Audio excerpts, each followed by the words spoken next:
1 second. All right, all right, all right, all right, all right. Listen, I apologize. All right, I fucking apologize. Can't hear the audio, bro. We're gonna have to start the fuck over again. One of my favorite underlying points that I've used about a dozen times on this show is that we know nothing about the things that we know the most about. This paradox exists since you can only understand what something is based upon its underlying context. Thus, if you exist too close to something, you can't look at it objectively, given you don't have enough distance to see it for what it's not. An easy example of this. All right, listen.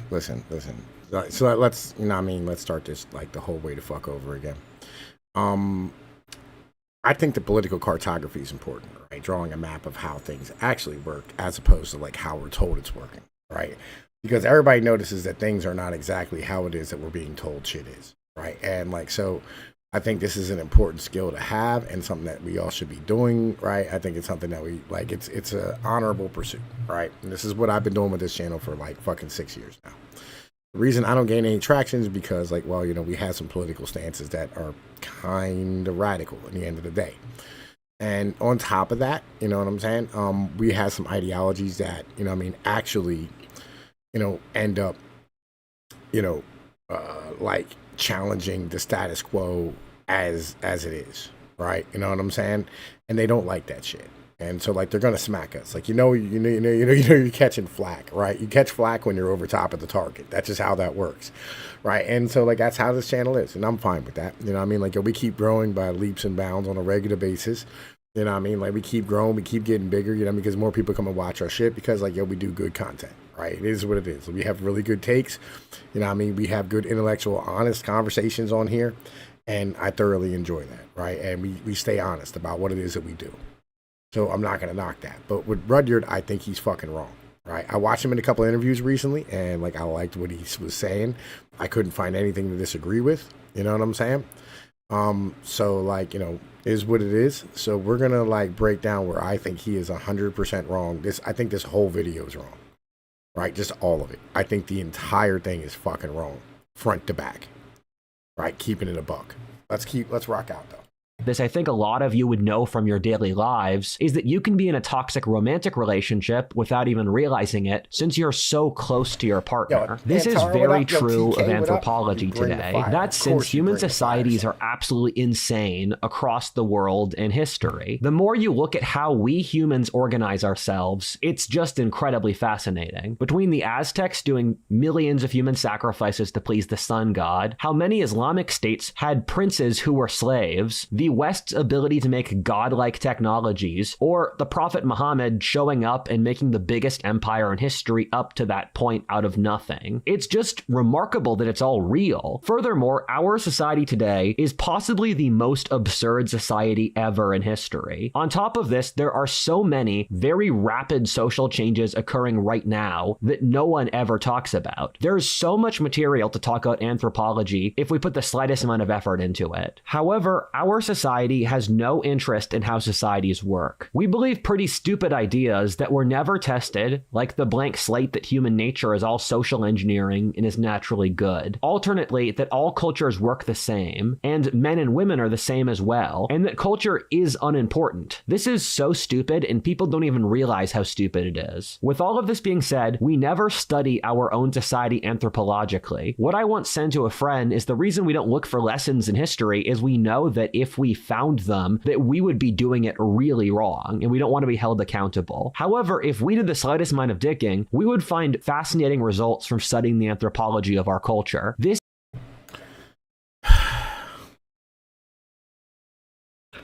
Listen, I'm going to try really hard not to blame the Anglos, all right? We're going to do this video and not take it from the aspect of blaming the fucking Anglos, right? And in replace of that, you know what I'm saying? We're going to say, like, the capitalist West, right? Because, like, I feel like that is like an honest, like, way of saying it. Okay.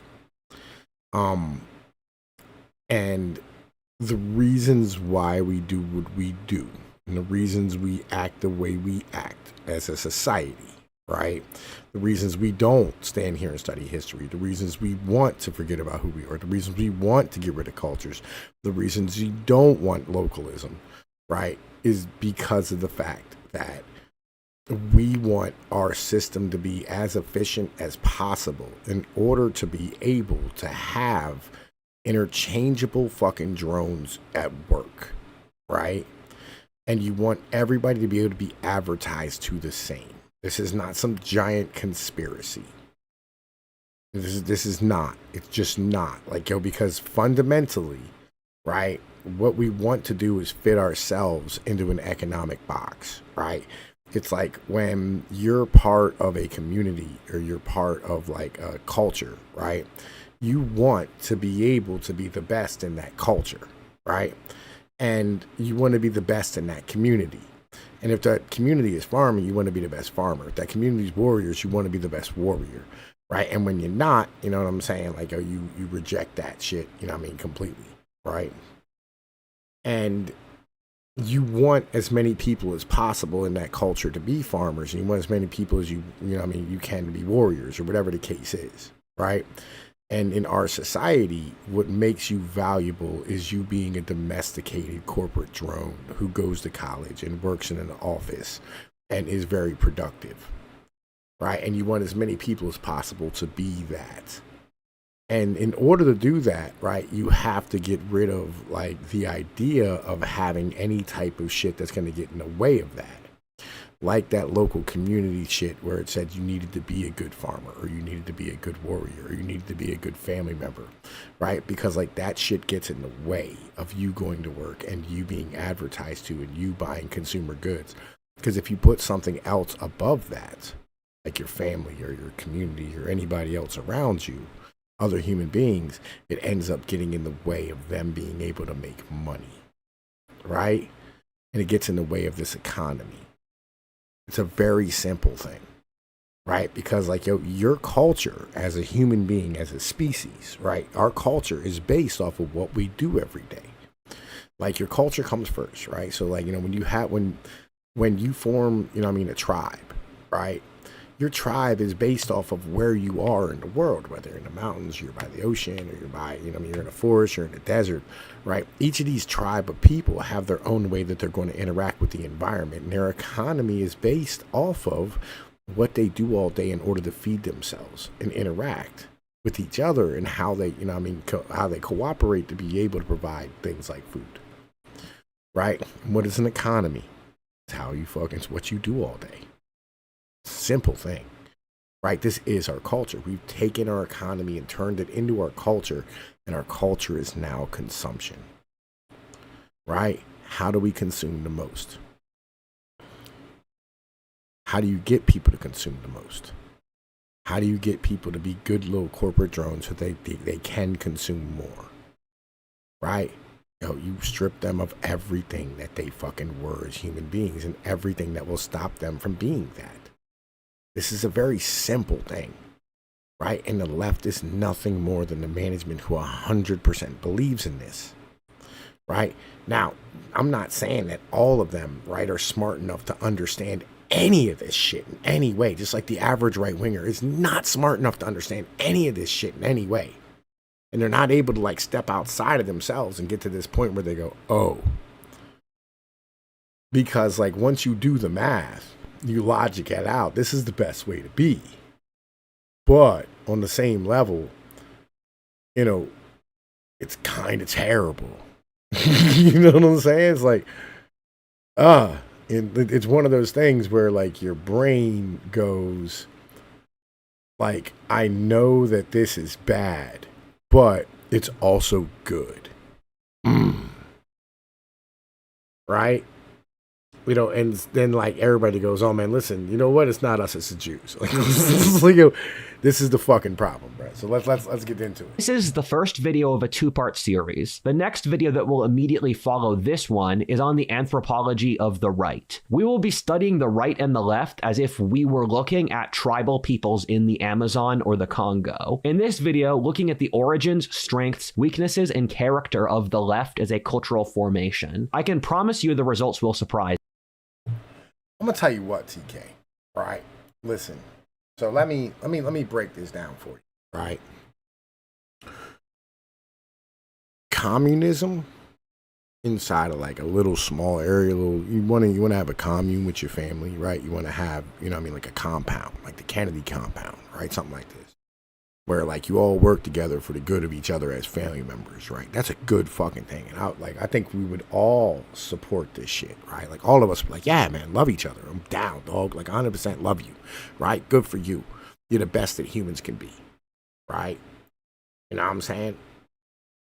Now, communism on a national level is terrible, right? Socialism on a national level is terrible, but socialism inside of your community, where like a church helps out local families that aren't doing well, their house burned down. You want people to be there to help you, right? You want like ambulance drivers and fire trucks, all that type of shit. These are social programs. That's good. These are good things, right? On a local level. National level things are a little bit more different, right? For us. Why would capitalism be any different, right? Like the larger side of it, where you're standing here and you're going like, yo, look, there's no guardrails on it, right? Once it gets to be too big, you don't have those guardrails to stop it from being like about your family, about your people, right? This is a big thing that we don't really think about, right? Is that like you don't have those guardrails of like saying like, like, yeah, you can have capitalism as long as like you maintain your community and your family and all those structures that came and like made you a good human. This is the thing that we're not having the proper conversation about, I don't think, personally. You know what I'm saying? And that's my thing, right? Is that there's no guardrails to any of this shit. And like, Christianity's not gonna stop you, because if you're all Christians, right? And then all of a sudden you have like these Christian denominations that go like, listen, I can forgive myself for doing whatever. I can commit usury against my own people, whatever it is, right? All the shit starts fucking up, right? And then you start going, well, like, oh, what's the punishment for not being a good Christian? You know what I'm saying? Like, what if he's not working hard enough and I'm working harder than him, and da-da-da, and all this shit, right? That's an issue, right? You know what I mean? Can like if you have like a squad of army members, right? And you have one of the guys who's like way littler than the rest of y'all, right? One dude's like 5'3", right? And he has to traverse the same amount of distance as like us guys who are like 6'1", 6'2", 6'3", whatever it is, right? And that 5'3" guy, like, towards the end of the day, he's getting fucking tired. He'd take 2 steps for every one of y'all's, right? And you all, like fucking look at him and go, man, listen, like, why we always got to drag this little motherfucker around? Well, he's part of your squad, right? You need him, right? Because in the end of the day, guns in hands is guns in hand. You know what I mean? It's either A, you take your break and you let this motherfucker, rest up, right? So you can have your guns in hands, or B, you replace them. And what do we do as a society? We replace them. You can't replace a family member. What if that's a fucking brother? What if that's your sister? What if that's your cousin? What if that's your dad, your mom? What if that's your fucking son? These are the things that we're talking about. We're not having these proper ass relationships about shit. As you. We're gonna skip over this thing.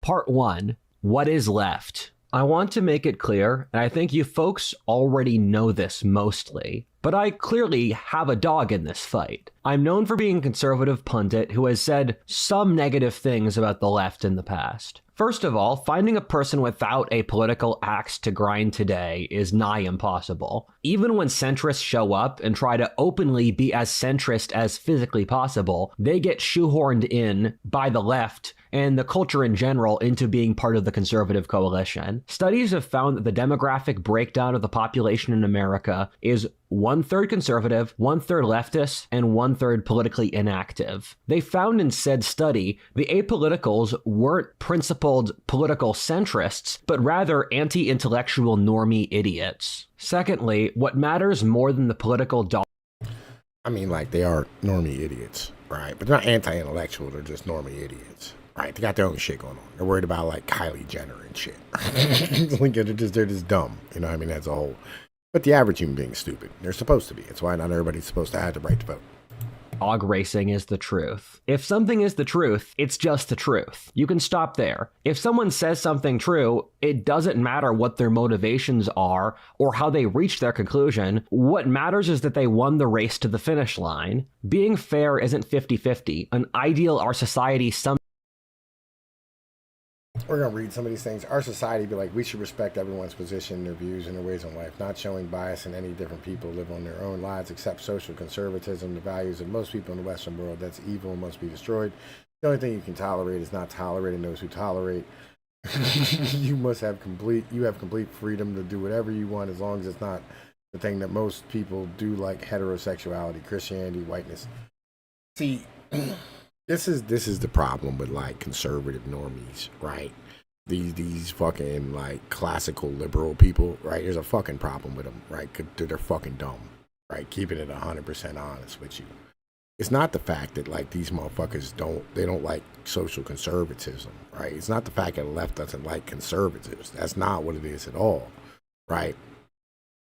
It's the fact that like they're accustomed to taking responsibility for like the average human being's fucking life cycle, because the average human being doesn't want any fucking responsibility. Right? So like they're so used to having that control over those human beings that like a conservative who's standing here going like, I don't want you to have control over me, right? They go, well, like fucking you must be a monster who, you know what I mean, wants to like kill all gays, right? But that's like, again, this is just like normie ass takes, because like this is how like these normies act. You know what I'm saying? Like fuck, this is how they were trained. This is like Pavlovian training in the end of the day. Sometimes pretends to, but we don't commit to. Being fair is saying the truth for what it is. The fact that we're operating off any other principle in direct opposition to the West's intellectual heritage since the ancient world is a sign that we are a society that the left has already completely changed. We operate under a leftist philosophic worldview in a level where, at this point, even conservatives are working inside the left's logic. There's a book by Tom Holland called Dominion, and it's about how much Christianity influenced the modern world in every conceivable way you could possibly imagine. I made a previous video on this topic if people are interested. What Holland says is that Christianity has influenced the world so much so that even people who are purposely anti-Christian end up becoming indirectly Christian through taking Christianity's assumptions about the world without even thinking about it. The irony is that the anti-Christian left does this given the values of the meek being good, equality, progress, and utopia all stem. Listen, liberalism, wokeness, communism, socialism are all part of Christianity, right? These are all outgrowths of Christianity, right? Roger needs to read motherfucking Curtis Yarvin. Like, keeping it a buck, bro. Like, Yarvin, like, go back and read, like, his original shit, like, the Unqualified Reservations, where, like, he talks about how, like, the Protestant church had a schism, and, you know what I mean, out of one side of the Protestants literally came motherfucking, like, this shit. This woke ideology of being, like, atheist, but having a Christian moral code, right? Because it's literally all the same shit. You know what I mean? Right? Let's keep rocking. From Christian thinking. We forget this, but go to India, China, or the Roman Empire, and they didn't believe any of that stuff. I'm going to argue here that leftism is what Christianity was to the whole of history is to the modern world. We fundamentally exist in a leftist world today. Every single thing someone says, the way they see the world, and even how the right acts is all based on leftist philosophy. There is basically nothing in our world today. All right, listen. So here's some basic shit, right? That, like, the reason why he's fundamentally, like, flawed with his ideology. Liberalism is the religion of the merchant class. It's a very simple thing to understand, right? If you are a merchant, right, what you want to do is divorce yourself from the king and a nation and your community, right? Because, like, you want to be able to move freely and operate in business the way you need to operate without being tied to the other human beings around you or having constraints, right? What is liberalism? Liberalism is literally the idea of private property and individual freedom. Simple thing. What is the private property part of it? It's not owning your home. All of us think private property. We think owning our fucking home. It's not. It's owning the means of your production, right? It's a simple thing. And I'm not anti that in any way, right? But like, it means you own your business. You own your motherfucking factory. You own your fucking profit, right? This is what this is. It's a very simple, basic thing, right? And if you divorce yourself from your king and your country, your nation, your community, all of a sudden now you're no longer tied to having to like pay them massive amounts of taxes and tithes and all the things that come with it. Well, it's fucking church, all that shit, right? And you want to be able to deal with your business the way you need to deal with your business without having like the issues of standing here having like some church telling you that you can't do something, right? Or some community saying you can't act in this way. You want to be able to operate the way you need to operate with whoever you need to operate with. It's a basic moral framework, right?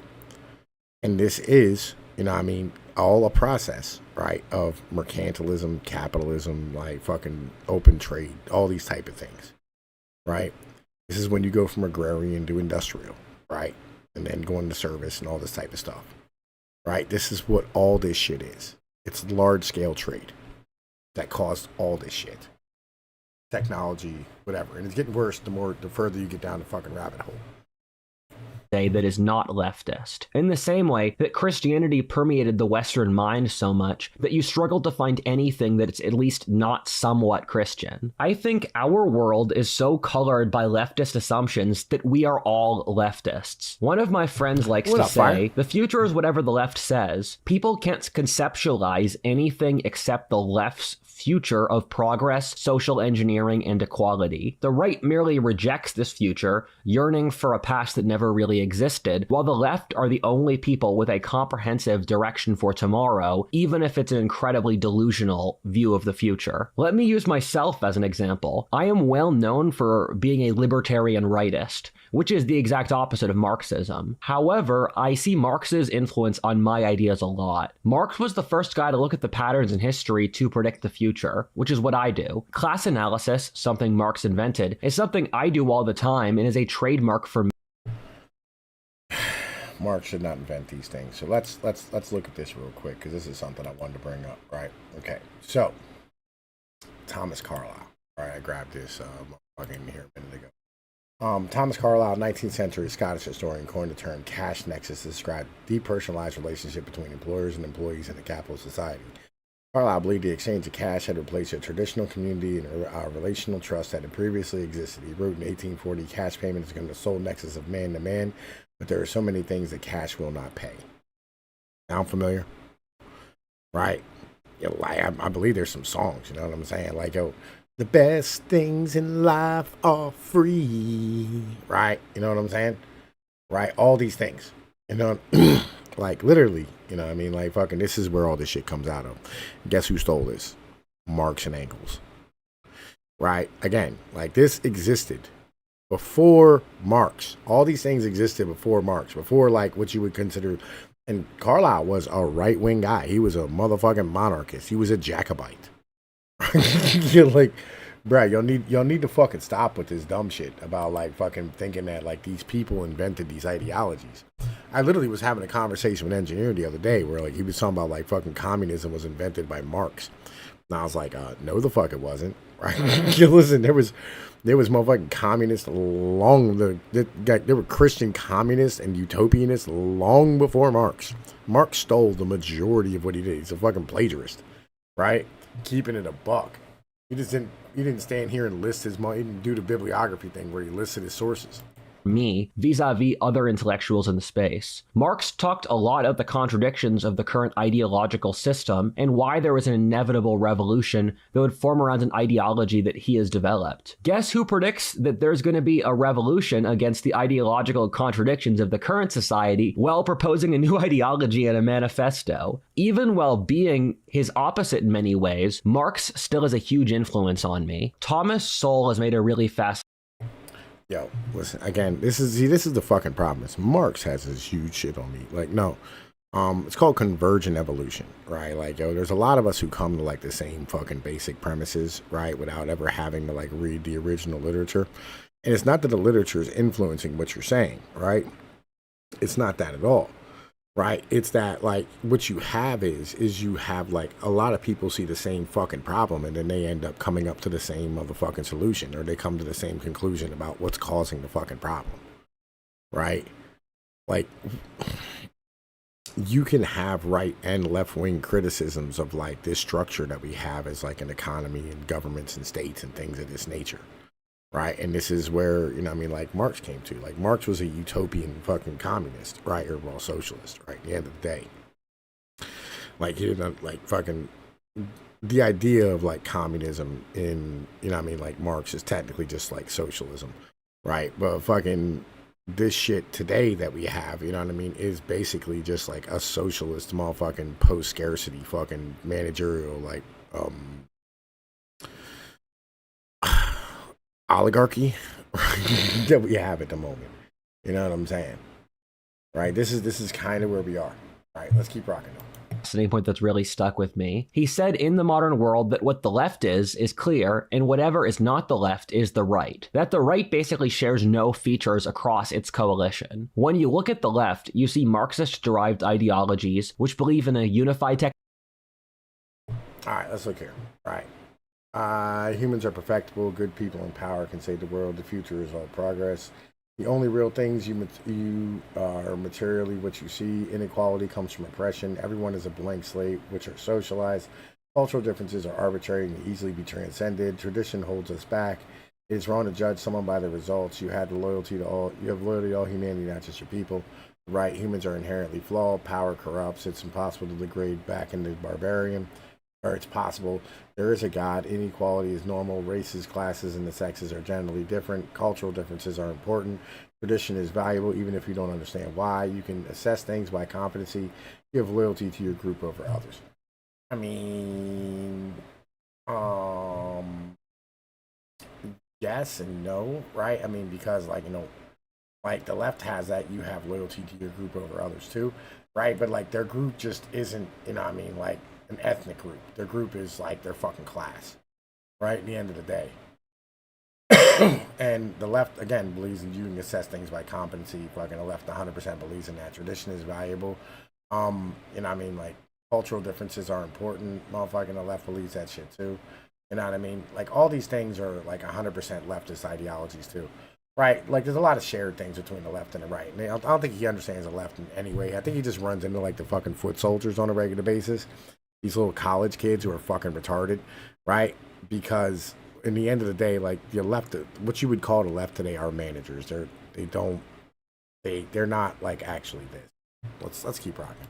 Technocracy, based around equality of all people, social engineering used to bring about utopia, wealth redistribution done through the state, the blank slate, among other things. That being said, when you look at the right, you find the Taliban, libertarians, Nazis, monarchists, Confucians, neocons, militarists, religious fundamentalists, and boomer cons, which are all shoved into the same box. These people really share nothing except support for some sense of tradition and opposition to the left's worldview. The right supports order. Right.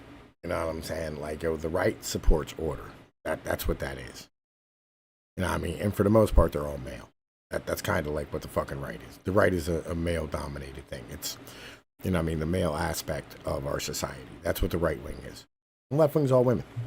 Mind you, in fighting against the left, they often develop similarities, as I said before, including some preferring to an older social order, even if the left has become the new status quo. What's been going on here is that the left has a shared proposition that they've been trying to conquer the world with for the last 200 years. Meanwhile, whoever happens to be in that place in that time who fights them, whether in World War II Germany with the Nazis, modern Afghanistan with the Taliban, or modern America with the Republicans, are whatever the right is positionally. The last 200 years have been the global battle between the right and the left. You see it as early as the French Revolution, then 1848, the World Wars, communism, and now the culture wars today. The amount of sheer ideological difference between leftism that happened during the French Revolution and modern wokeness is not that big. I've read a couple interesting books which compare the things radicals in the French Revolution said to to the modern left, and it's really interesting. Ironically, the Marquis de Sade, who, as we all know, was a really nice guy, spoke about the depersonalization and the alienation that would come about from the sexual revolution, or human life, in a way that seems perfectly in touch with... All right, let's see here. The Marquis de Sade was a French nobleman of around the time of the French Revolution. He was known for raping dozens of women and being a horribly abusive person. In wrestling, he was a philosopher and futurist. His image of the future was one in which people were stripped of any sense of cultural continuity with the world, removed of religion, community, culture, family, and the crashing of sexual roles. He supported women's suffrage and thought women should be treated like men. This was based out of some weird sexual humiliation, perversion. I kind of feel bad comparing the modern left to Marquis de Sade. I think he's way more evil. It's like comparing the moderate conservative to Hitler. However, I see the Marquis this foreshadowing of the most insane factions of the left today. If I'm being honest, I kind of admire how open de Sade, even though he was very evil, being that far out there requires some kind of twisted courage. All right, so listen. There's like, if you listen, like, go read like Jefferson, right? You know what I mean? We're like not later in life, like earlier in life, right? And where Jefferson during the revolution, like literally said that you should have a revolution every fucking generation because like every generation is separate, is foreign to the next in the same way that any group of people in any nation are separate to the other, and one does not have the right to enslave the other through its rules and laws, right? You know what I mean? Like, yo, these people were always existed. Like, the upper class always fucking thought this way. Especially, like, the second and third sons of, like, these people who didn't have any responsibility, right? They weren't, like, going to take over a family business or anything like this. Like, if you listen to Yarvin talks about this, where he's like, you want to find people who talk like the modern left today, or like college kids do today, you'll find them in, like, the fucking 1890s. Fucking brownstones in New York and Boston. Right? Keeping this 100% honest. Like, this is not a new fucking thing. Like, literally, like, half the people who supported communism in the fucking world were in America. Fucking, like, the fucking early part of 20th century. You know what I mean? Like, yeah, it's fucking dumb, bro. Let's keep going. With the most hedonic factions of the left today. If you want this explained better, read this text wall. The best book on this topic, although one that's admittedly difficult to read, is Fire in the Minds of Men by Billington. I'm going to reference it a lot for this video. It's a book on the 19th century origins of the modern left. He talks about how French thinkers in the 1820s like Saint-Simon talk about how we needed mass migration and liberation from the third world, which would cause a war of liberation to free the first world. He wanted to create a priesthood of the science, which would create secular religion to honor the... history don't rhyme, bro. It's not what it is. Right? It's literally like fucking... It's just a continuation of the same fucking shit. Like, if you go back and read fucking ancient Greek. Right? Like, listen. Like, you know why Philip of Macedon, like, Philip II of Macedon, Alexander's father, was murdered? Right? You know, it's because, like, one of his fucking people, like, raped a stable boy, right? You know what I mean? And, like, that dude felt away, and, like, he ended up, like, coming back and murdering Philip, like, right in front of everybody. Like, this shit has been going on forever. Like, the upper class has always been this way. When you divorce people from, like, their responsibility for shit, they end up becoming hedonist fucking, like, degenerates. This is 100% normal, right? And if you, like, fucking get to their sons and daughters who, like, they're not running anything, you know what I mean? Like, they're never gonna be running anything. They're gonna have these ideas about, like, how everybody should live their life. Like, why can't everybody live like me? You know what I mean? My parents pay for everything for me, and I just do whatever the fuck I want, right? Like, yo, fucking Genghis Khan talked about how he never wanted his kids to live inside of a city and become hedonist. You know, like, bro, this is not new. You know what I'm saying? Like, this is not new shit. Discoveries of science. He wanted to create a new man, interchangeable from old cultural ties, and to have complete androgeneity between the sexes, pushing for something that sounds like trans. Every single thing in the modern left can be found in French thinkers 200 years ago, like Saint-Simon. In my opinion, he's one of the most underrated historical figures. Between the 30 Years' War and the French Revolution, All right, hold up. We're reading this. Ideological feuds of Western civilization, 1790, industrial cycle, left versus right, U.S. or Germany, versus USSR world wars, collectivists as individualists versus individualists, male versus female, right wings, America's superpower. 1650, 18th Enlightenment, mercantilism versus capitalism, France versus England, Napoleonic France and Spain versus everybody, government versus market, capitalism wins, Britain superpower. 1350 to 1650, Reformation, Protestants versus Catholics, England or Sweden versus Spain, Germanics versus everyone, Protestant survives, Spain declines. 1100 to 1400, Catholicism, Church versus State, Holy Roman Empire versus Pope, strong nobles versus petty nobles, Germany versus Italy, Pope wins, pirate victory, France beats Pope. I mean,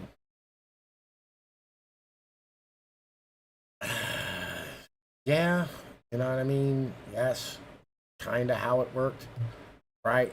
And I mean, there's more to it than this, but like, yeah. Western civilization was stuck in a conflict between Britain or France, that being underlined by capitalism versus mercantilism. From the Black Death until the 30 Years' War, it was Protestants versus Catholics. Before then, from the collapse of the Frankish Empire until the Black Death, the largest ideological struggle inside Western civilization was between the Catholic Church and secular authorities like the Holy Roman Emperor. These kinds of divides are completely normal over history, with other examples being the Optimates versus the Populares in the fall of the Roman Republic, or the Armagnacs and Burgundians in 14th century France. In each case, these ideological battles overlay some ethnic, regional, or class interest where ideology rationalizes it. As I frequently say, people just like killing each other and make up reasons to do it. Over the course of this video... Yeah, that's not it. It's not it. It's not that people like killing each other and they make up rationales to fucking do it. It's not what it is, right? So, like, about 90% of it is, like, some upper-class individual wants to be able to, like, have power over something, right? And then they rationalize, motherfucking, like, their actions to make that shit happen. Number one. That's about 90%. 10% of it is like, oh, these people here have an interest that clashes with the interests of people beside them, or they need some resource, right? And they go and they fucking take it. And if they got to kill people to do it, they do it. The rationalization, you know what I'm saying, is, like, fucking the killing people. Right? You know what I mean? Like, yo, motherfuckers, like, don't like killing other people. Like, if motherfuckers could just go and take what they want, they'd go and they'd just fucking take it.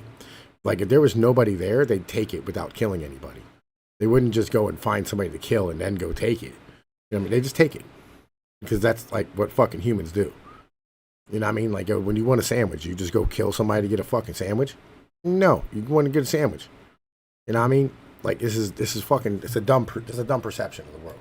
We will explain what the underlying social, ethnic, economic, and psychological drives behind the modern left are. I think a lot of you guys will find this application of anthropological techniques normally used on other cultures, when applied to the modern world, fun. It's actually pretty easy to put all the pieces together, but y'all have to wait a second. What I will say is that there are two lefts over history. There is the Western left and the Eastern left. This is an idea I've developed myself when I looked at the history of leftism. I think Western left is the line from Rousseau through the French Revolution, then into Bohemian culture, Weimar, the 1960s, and now with wokeness. Meanwhile, Eastern leftism starts with Karl Marx, then Lenin, Stalin, and Mao, and now with the Chinese Communist Party. The Western left is more libertine, feminine, delusional, anarchic, gay, and green. The Eastern left is masculine, authoritarian, aggressive, statist, and direct. I actually think it's useful to study them as completely different movements.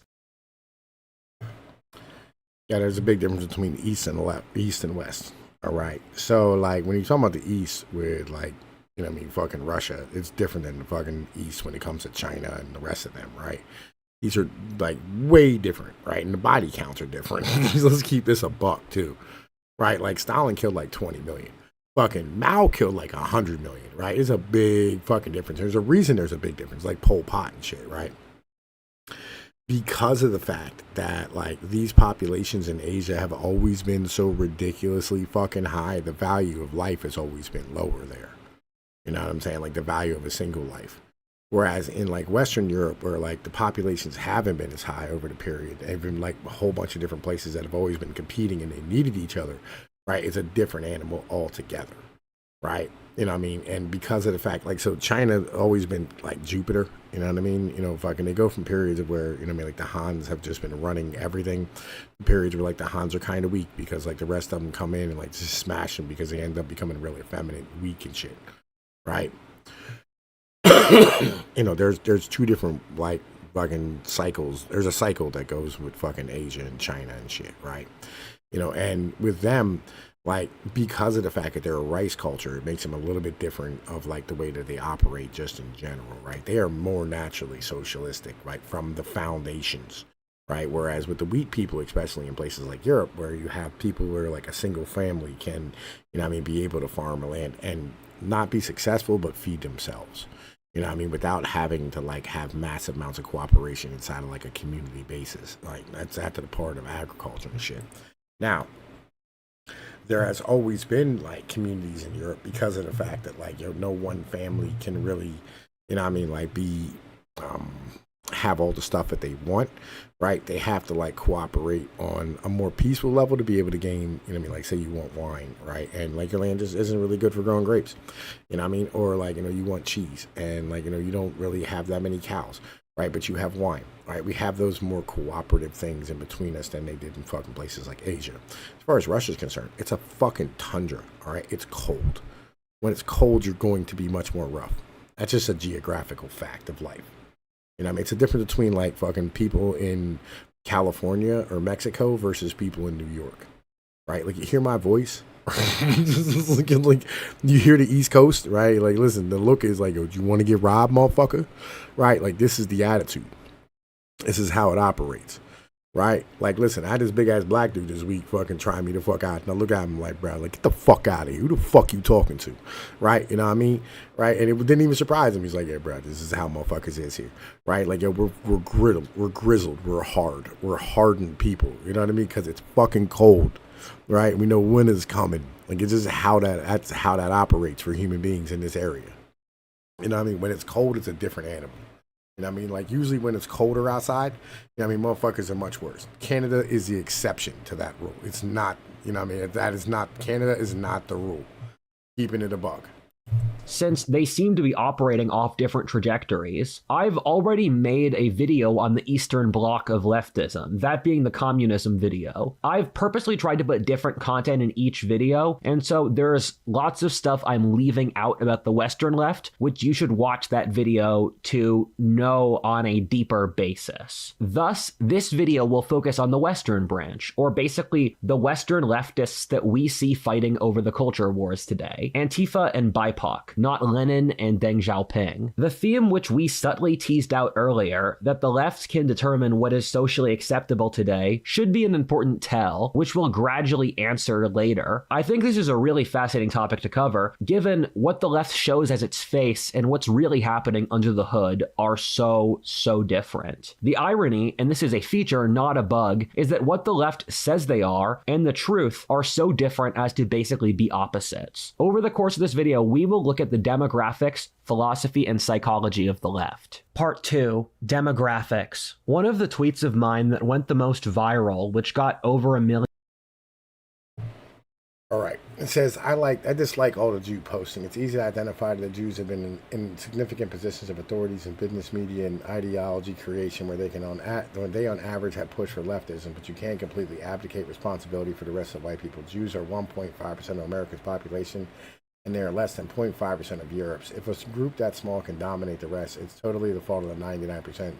Jews don't have magical powers that control the mind of others. The Jews don't have a central meeting where they all congregate to figure out how to dominate the world. How is it physically possible the Jews got most of the white Western women to be completely obsessed with leftism? The only way that would work is if Western women also benefited or wanted it. In that case, the Jews would basically just be a tool or justification for a group that's half the population. If so, why isn't our fault for being influenced? Same thing can be said for all the bureaucracy and the managerial class, where all those ideas give them more power. Isn't it funny that everything in leftism gives the bureaucracy more power and influence? How come Stalinism is explicitly anti-Semitic society, but run by the bureaucracy is so similar? How come the countries that push this hardest, like Germany, the Netherlands, or Scandinavia, really don't have any Jews anymore? How come you can see many of the same trends like feminism, inflation, degeneracy, population collapse, and economic issues in Asia? I agree. Like, listen, I agree.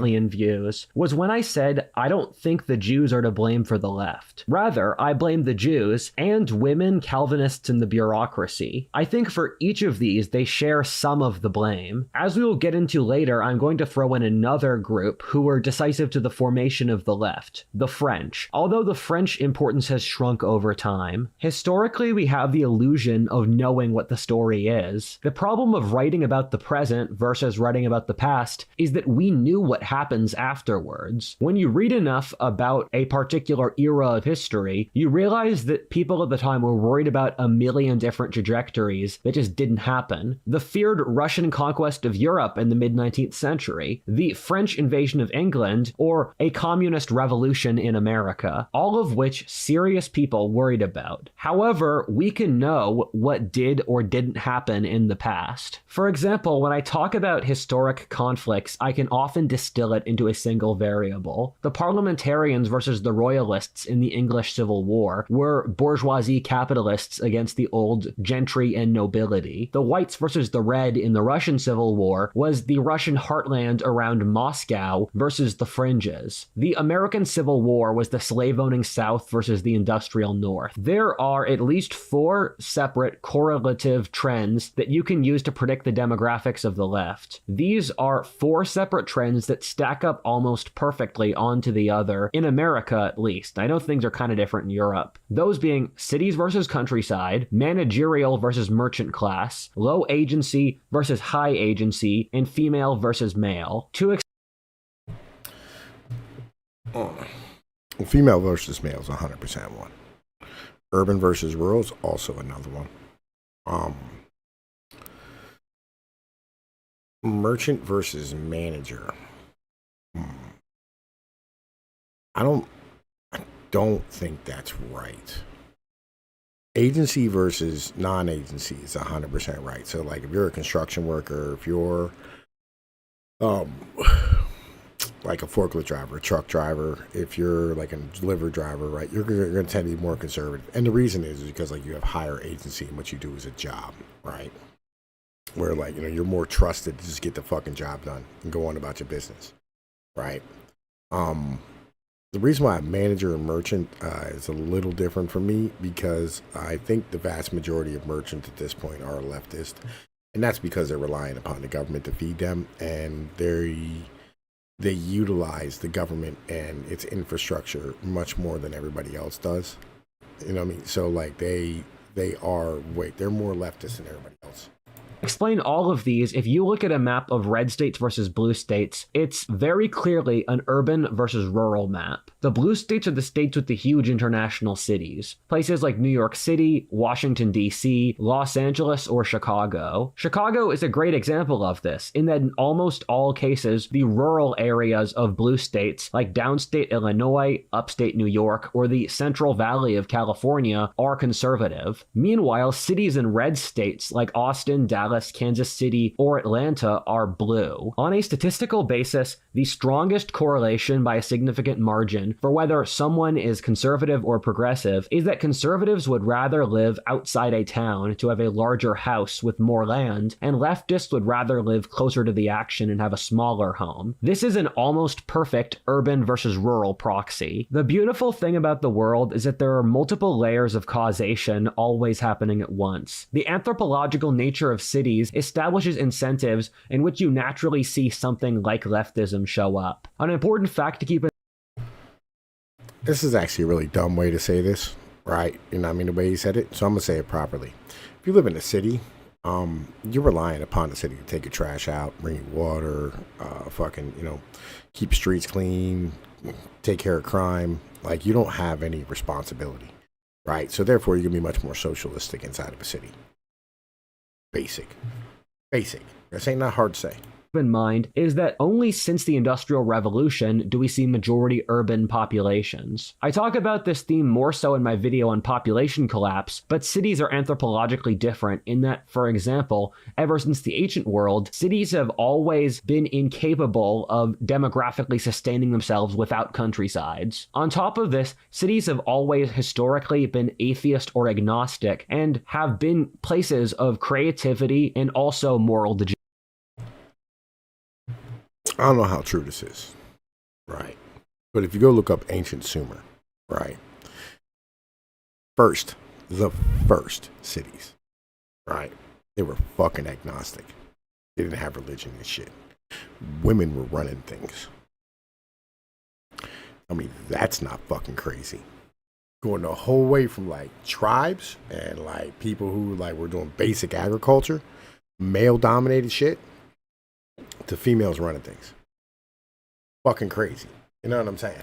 Degeneracy. This is since inside cities you can't use social ties to maintain moral standards. Humans evolved to live in small communities in which everyone knew everyone else. Cities remove that, thus allowing them to be creative systems which can produce lots of cool stuff, but at the expense of social stability. Keep in mind that there were certain people who had value systems roughly similar to the modern left in the pre-industrial world, but they tended to be cosmopolitan aristocrats. People like some Italian Renaissance humanist thinkers, Tolstoy, Marquis de Sade, or some ancient Greek thinkers like Epicurus. The reason there aren't that many parallels to the left in pre-industrial societies, in which almost every society before the Industrial Revolution is in the authoritarian right box of the political compass, is that all pre-industrial societies were rural. You can also map this correlation in that France was the first country in Europe which urbanized, building its entire elite around Paris due to the centralized monarchy. Thus, France was the first country in Europe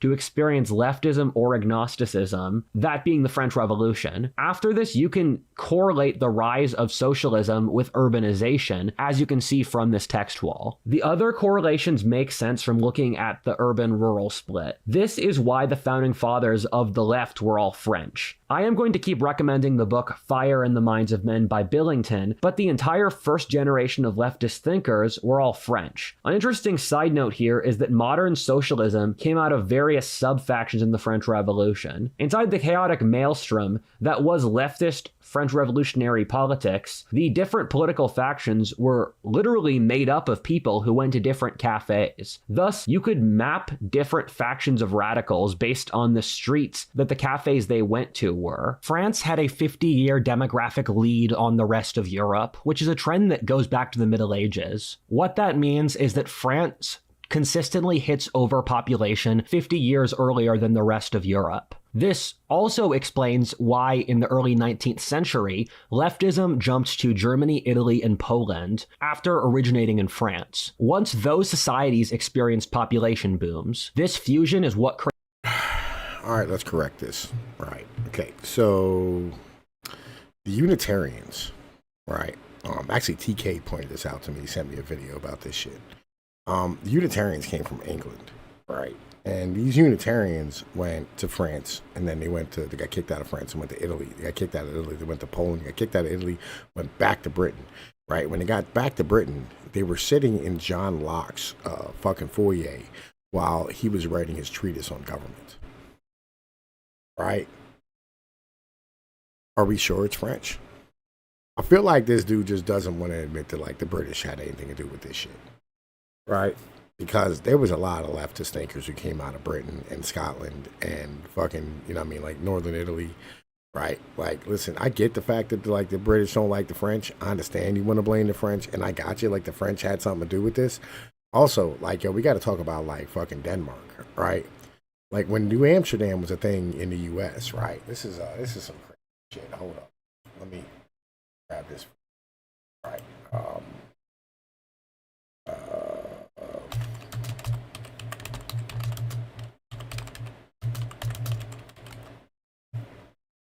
Right.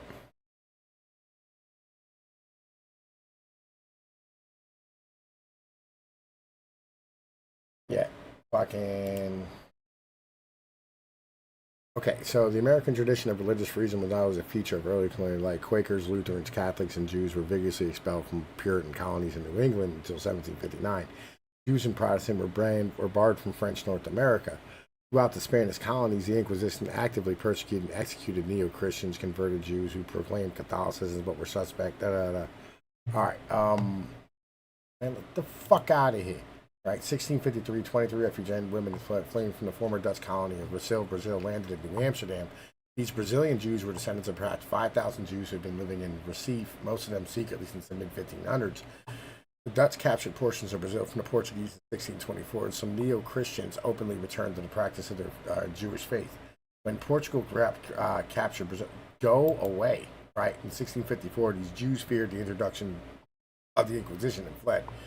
They're probably on their way back to Amsterdam after a stop in Jamaica when their ship was attacked by a Spanish privateer, stripped of their valuables. A return to Europe is now out of the question. The refugees had made a deal with the ship's captain, Jacques Lamoth, to take them to New Amsterdam, which they thought would be a hospitable destination. This was a one-sided bargain struck in distress. When the ship landed in New Amsterdam, de Lamoth filed suit against the passengers for failure to pay the balance of the passengers. Peter, blah, blah, blah, the Dutch colonial government with anti-Semitic reputation seized the Jews' meager possession and ordered them sold at auctions. When this fails to raise enough from their debts, he jailed 2 members of the group, wrote to Dutch West India, and asked them permission to expel the Jews. Vesson noted that the Jews injured this might make them a burden to the community. Told the community he deemed it useful to require them in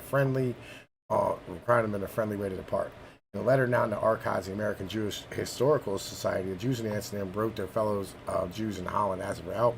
The letter petitioned the company on behalf of the New Amsterdam Jews. Then the Jews were allowed to reside in Holland, even invest in the company. In April 1865, the company granted Jews permission to immigrate and live in the colony, so as long as they did not become a burden to the company or the community. The event then tried another tack to discourage Jewish settlement.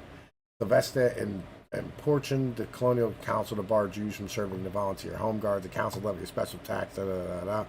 After initial rejection and 2-year fight, Levy won the fight to stand watch. Levy, who had been one of 23 refugees from Receive, would emerge as a champion of Jewish rights in New Amsterdam. When in December 1655, Dutch troops captured Swedish territory along the Delaware River, Stuyvesant refused to issue trade permits to Jewish settlers in the new territory. Levy and others wrote to their associates in Holland protesting discrimination. The company disciplined Stuyvesant for his actions. The company specified that from then on, the Jews in the colonies were allowed to trade and own real estate, and not hold public auctions, open a retail shop, or establish a synagogue. In 1655, Levy was granted one of the first standing trading permits. He was denied the right to practice trade, but petitioned this injustice and won when he received his butcher's license and explicitly exempted from having to slaughter pigs. When the English captured New Amsterdam and renamed it New York, Levy swore an oath of allegiance to the British Crown. All the rights he had under the Dutch were conferred to him under the new regime. Levy was the first Jew to serve on a jury in North America. Asser Levy lies buried in an unknown grave in a tribute to public school, in a Brooklyn Park bears man, crusader for religious equality and defender of Jewish rights in New Amsterdam. Right, all right.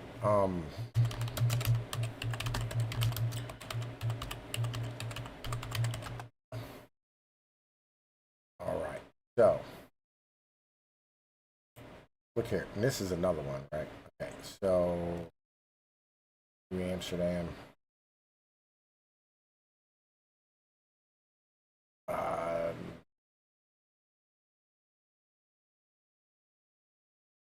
This is New Amsterdam. Okay. All right, so check this out. All right. New Amsterdam was a 17th century Dutch settlement. And in 1655, the population had grown to 2,000 people with 1,500 living in New Amsterdam. By 6, the population had risen almost 900 people, 2,500. Renamed it New York. Etymology, early exploration, Spanish traders, pilgrims attempt, Dutch returned. Hang on. Fort Amsterdam. Shit. Because somebody showed me this the other day, right? This is super interesting. Layout, legacy. Like, hang on, man. I'm trying to find Amsterdam demographics. 1700. Was known for its diverse population, which included people with many different backgrounds, including religion. The official religion of the colony was Calvinism, but the Dutch West India Company allowed other religions to include Lutheranism, Quakerism, Anabaptism, Catholicism, and Judaism. Immigrants came from many places. Here, let me see this. Okay. Simultaneously retaining their inherent rights and freedoms. Amsterdam's own tradition of multi and local autonomy was a model for the new Dutch city. Queen grew by 250. Much of its growth through extensive waves of immigrants coming from Spanish territory, Central Europe, and Scandinavia, Jews, Spain, Portugal, and Central Huguenots from France, and a large number of Scandinavians and Germans made up the diverse immigrant population. right? Because like there's actual like numbers of it. All right, Jews, Scandinavian, Huguenot, maybe they decided once again to immigrate to the New World and source of 20% of the population in New Amsterdam was German, 15% consisted of other Europeans, including Scandinavians. That's only 35%. This means that 35% of the immigrant population consists of other European cultures. In addition, the plethora of other cultures represented a Jesuit missionary. Fucking, like, listen, bro. Okay, anyway, right, back, like, listen. Yeah, listen, what I'm saying is that, you know what I mean, like, this shit predates a lot of the stuff. You know what I'm saying? Like that, like we're talking about here. Right? Like, this is 16 fucking 50, where, like, you have multiculturalism on the continent of North America. You know what I'm saying? Let's keep going. Created communism, or the Eastern branch of leftism, as Marx was a Jew from the German Rhineland. If you look at a map of the modern Western left, or a subvariety which I colloquially call Wefism from the World Economic Forum, is that it almost perfectly maps onto Calvinism. Calvinism was a sect of Protestantism which believed that humans were born in sin and that most would be cast into hell, which we had no control over due to divine predestination. Calvinism was strong in the Netherlands, Scotland, Eastern England, southwestern France, the German Rhineland, Switzerland, or Berlin. After that, they populated the American Northeast, who in turn populated the Pacific Northwest, or English-speaking Canada. If you compare the areas that supports modern globalist ideologies like the World Economic Forum or wokeness to Calvinism, it's literally just... Is Calvinist Puritanism? Let me look at this. Is Calvin Puritanism? Oh, Puritanism is a Calvinist. Puritans were a group of religious reformers in the Church of England. They're the Calvinist ideology and criticizing the Church. Okay. All right. Puritans were strict Calvinists. Okay. Yeah, that makes sense. Okay. Just the same map. Calvinism involves a theocratic, educated elite, much like the professors who dominate wokeism. Calvinism had a small, anointed caste who had to fight on in a sinful world. This was so similar to the modern left's vision of the world that Thomas Sowell titled his book on the leftist view of the world, The Vision of the Anointed. The concept of castes, of the saved and sinners, also fits very closely with the modern woke creation of a racial caste system of oppression. Calvinists are also predisposed to messianism, or an attempt to build a utopia, or, as they called it in New England, a shining city on a hill. Calvinist societies pushed for equality, standardization, and state intervention to very strict levels. It was the 17th century's equivalent to the nanny state, in which you were fined for arguing with your wife too loudly. If you're interested in this topic, check out my videos on American regional cultures. There's also a different argument that the Quakers, another British Protestant sect, founded modern leftism, which, even though I am a Pennsylvania Quaker, I partly see, but I don't think it's the underlying cause. The Quakers pushed for women's rights, full suffrage, and the abolition of slavery. However, you look at the Quaker diaspora in both England and America, where they went for libertarianism and hyper-capitalism. Quakers pushed for classical liberalism or freedom of choice, while never going through social engineering. The soft-heartedness of the left and a lot of the ideas comes from the Quakers, though, but then it disseminated to other groups who actually pushed it. Then there's the popular argument that the modern left is founded by the Jews. Again, like all of the other arguments here, there is a strong element of truth. What I will say is that none of these groups are really responsible in that the left formed as an organic whole, incorporating discrete elements into its own thing. Jews have had a vastly disproportionate element in the creation of the modern left. This is especially pronounced in certain sub-regions and eras. For example, almost all of the postmodernist thinkers were Jews. Mid-century America, the rise of communism in Russia, or the Weimar era were also very disproportionately Jewish. In my opinion, Kevin MacDonald and Kurt Doolittle are the people who have made the best arguments for the Jewish element in the left. Basically, that you can trace certain parts of leftist philosophy either towards a Jewish self-interest to protect themselves from nationalist governments, which have very frequently targeted them, or that the left is a projection of certain elements of Jewish society and philosophy. The Jews have always cared a lot about social cohesion and welfare inside their own communities. The The Jews also have a bent towards messianic thinking that they are on the edge of reaching utopia, and if they are morally good, God will reward them with victory or confusing the good for the truth. Jewish culture also has an idea of criticism in which the prophets would do social criticism of the ills of society. Even though there is an element of truth, I think this argument gets pushed too far all the time. There are a couple counterpoints to also look at. The first is that the Jews are vastly disproportionate in literally everything, including the far right. Jews are only 1.5% of America's population and less of Europe's. I am of British and Irish ancestry, and I have lots of hyper left-wing relatives. It seems strange to think the Jews just brainwashed most white Western women. Wouldn't it make more sense if the Jews happened to supply ideas that fed into white women's self-interests? The problem is that if you factor the Jews into being the left, the equation just doesn't add up. You have too many ecosystems that had basically no Jews and yet still had the left. Look at China, the Spanish Civil War, Stalin purging the Jews from the Soviet Union, or why is Israel so conservative politically? The irony is that the Jews in politics tend to be moderate leftists, in that the people like Sam Harris, Steven Pinker, Saad Gad, Konstantin Kizin, Brett Weinstein, among others, tend to be the moderates. The raving insane people on the left are either our BIPOC brothers or white Anglos or other Europeans. If you removed all Jews from the West today, the left would just get crazier, given the Jews are a moderating force on the left. You would still have over 100 million white radical leftists. Ironically, this is proven by the left turning on the Jews recently with Palestine. This leaves the two final demographics which make up the left, which we will analyze in the next two sections independently, those being women and the bureaucracy. Part 3. The philosophy of power. The entirety of leftist philosophy is built on its most fundamental level by the idea of the blank slate, the noble savage, and the open view of humanity. These three ideas are actually the same thing, or that human nature is good by its natural form, and that social conditioning makes us bad. The lesson here that we really need to learn as a society. All right, let's read it. Explaining each of these theories of noble savage, human nature, or tribal groups in the wild are naturally good. Human culture makes people bad.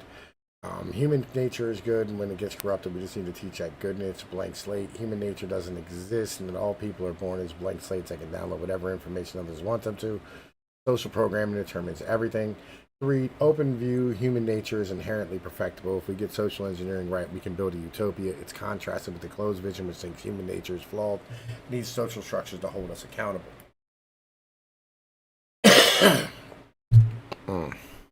Okay. Let's put this way, right? I actually kind of believe, right, in number 1. Right?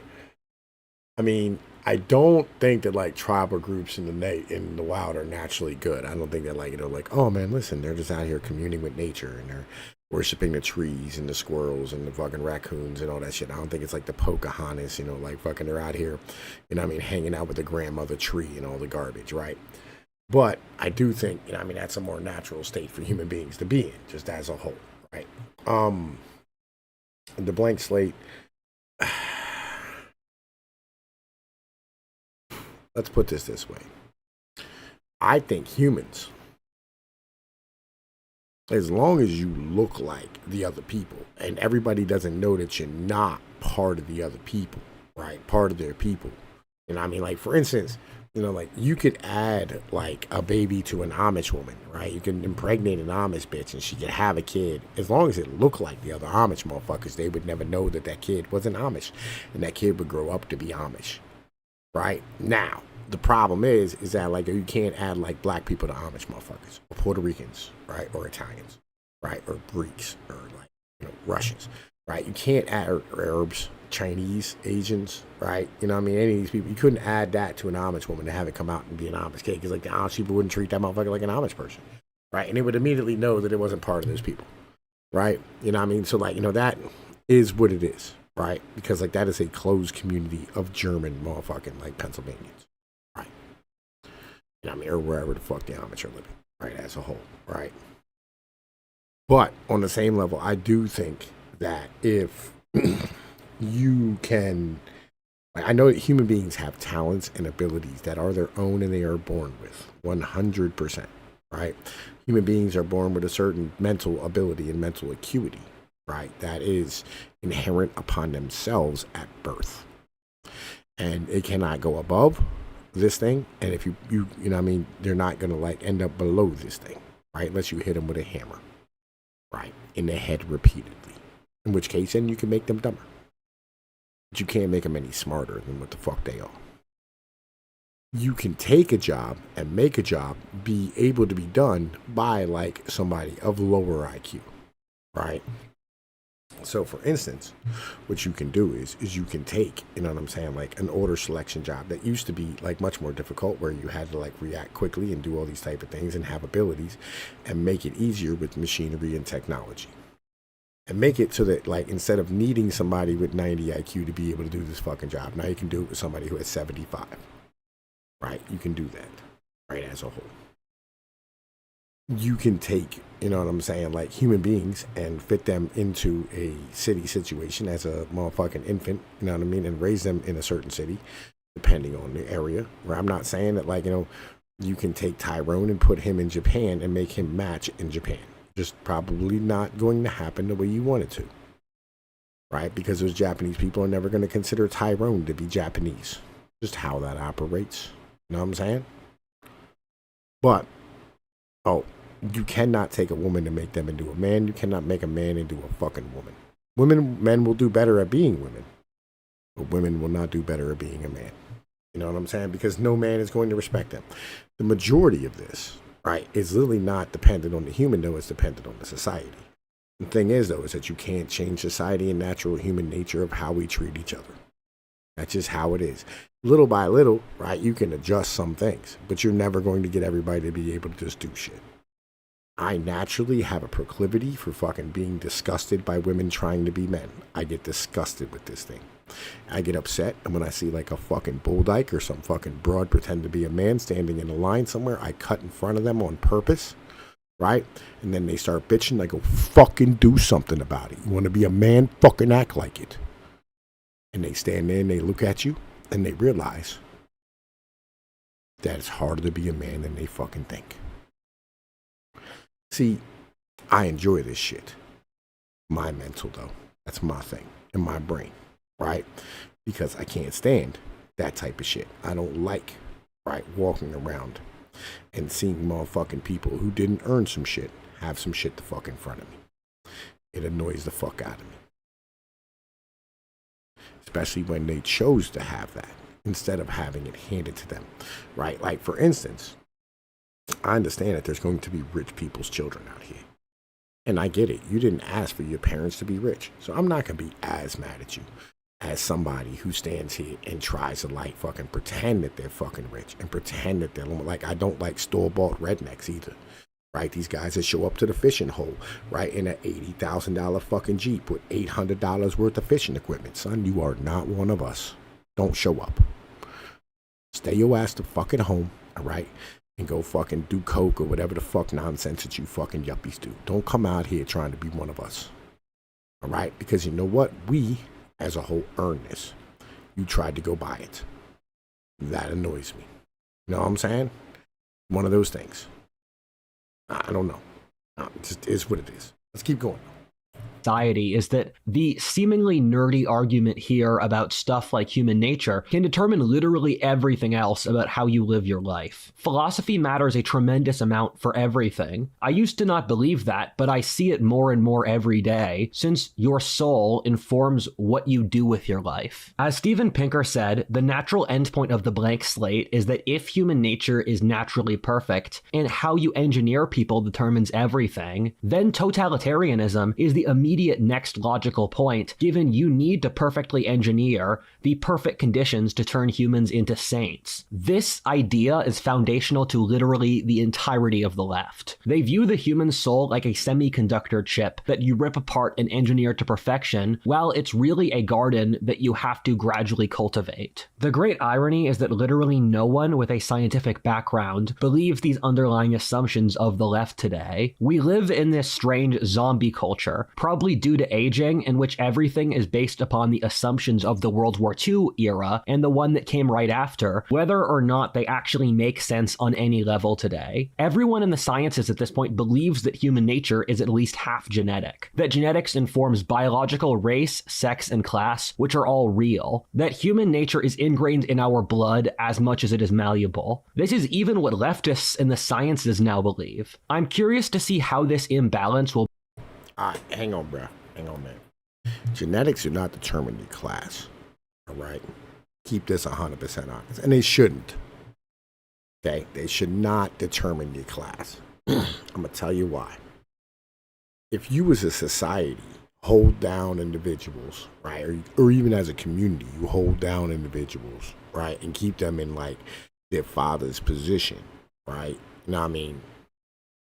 Or, like, you treated like, if your father was a dummy, you know what I'm saying? And, like, a drunkard and a piece of shit. And you're born, and you're a stand-up motherfucker with a high IQ, and, like, you're capable. And let's say you take over his business, and you take it from being, like, this place where, like, you know, motherfuckers are taking advantage of their shitty work done, and you make it proper, right? They should not continue to treat you as your father, right? And especially once you're shown that, it'd be a fucking complete waste. You know what I'm saying, right? It will be a waste of a human, be a waste of a society, like, because, like, it's dumb. You know what I mean? They go, oh man, listen, this kid stand up. Now should they, like, fucking, you know, be a little sketched out about you, probably because your dad was a piece of shit. You know what I mean? Right? But you're good. You know what I mean? And once you show that you're good, you know what I mean? Like, you do the right thing. Because, like, I'll be honest with you, I have family members who, like, did this shit, right? In my history, like, long, long ago, right? Back in the old world. You know what I'm saying? There was a man who, you know, one of our family members, like, let everything deteriorate and fucked everything up. And his son came through and squared shit away.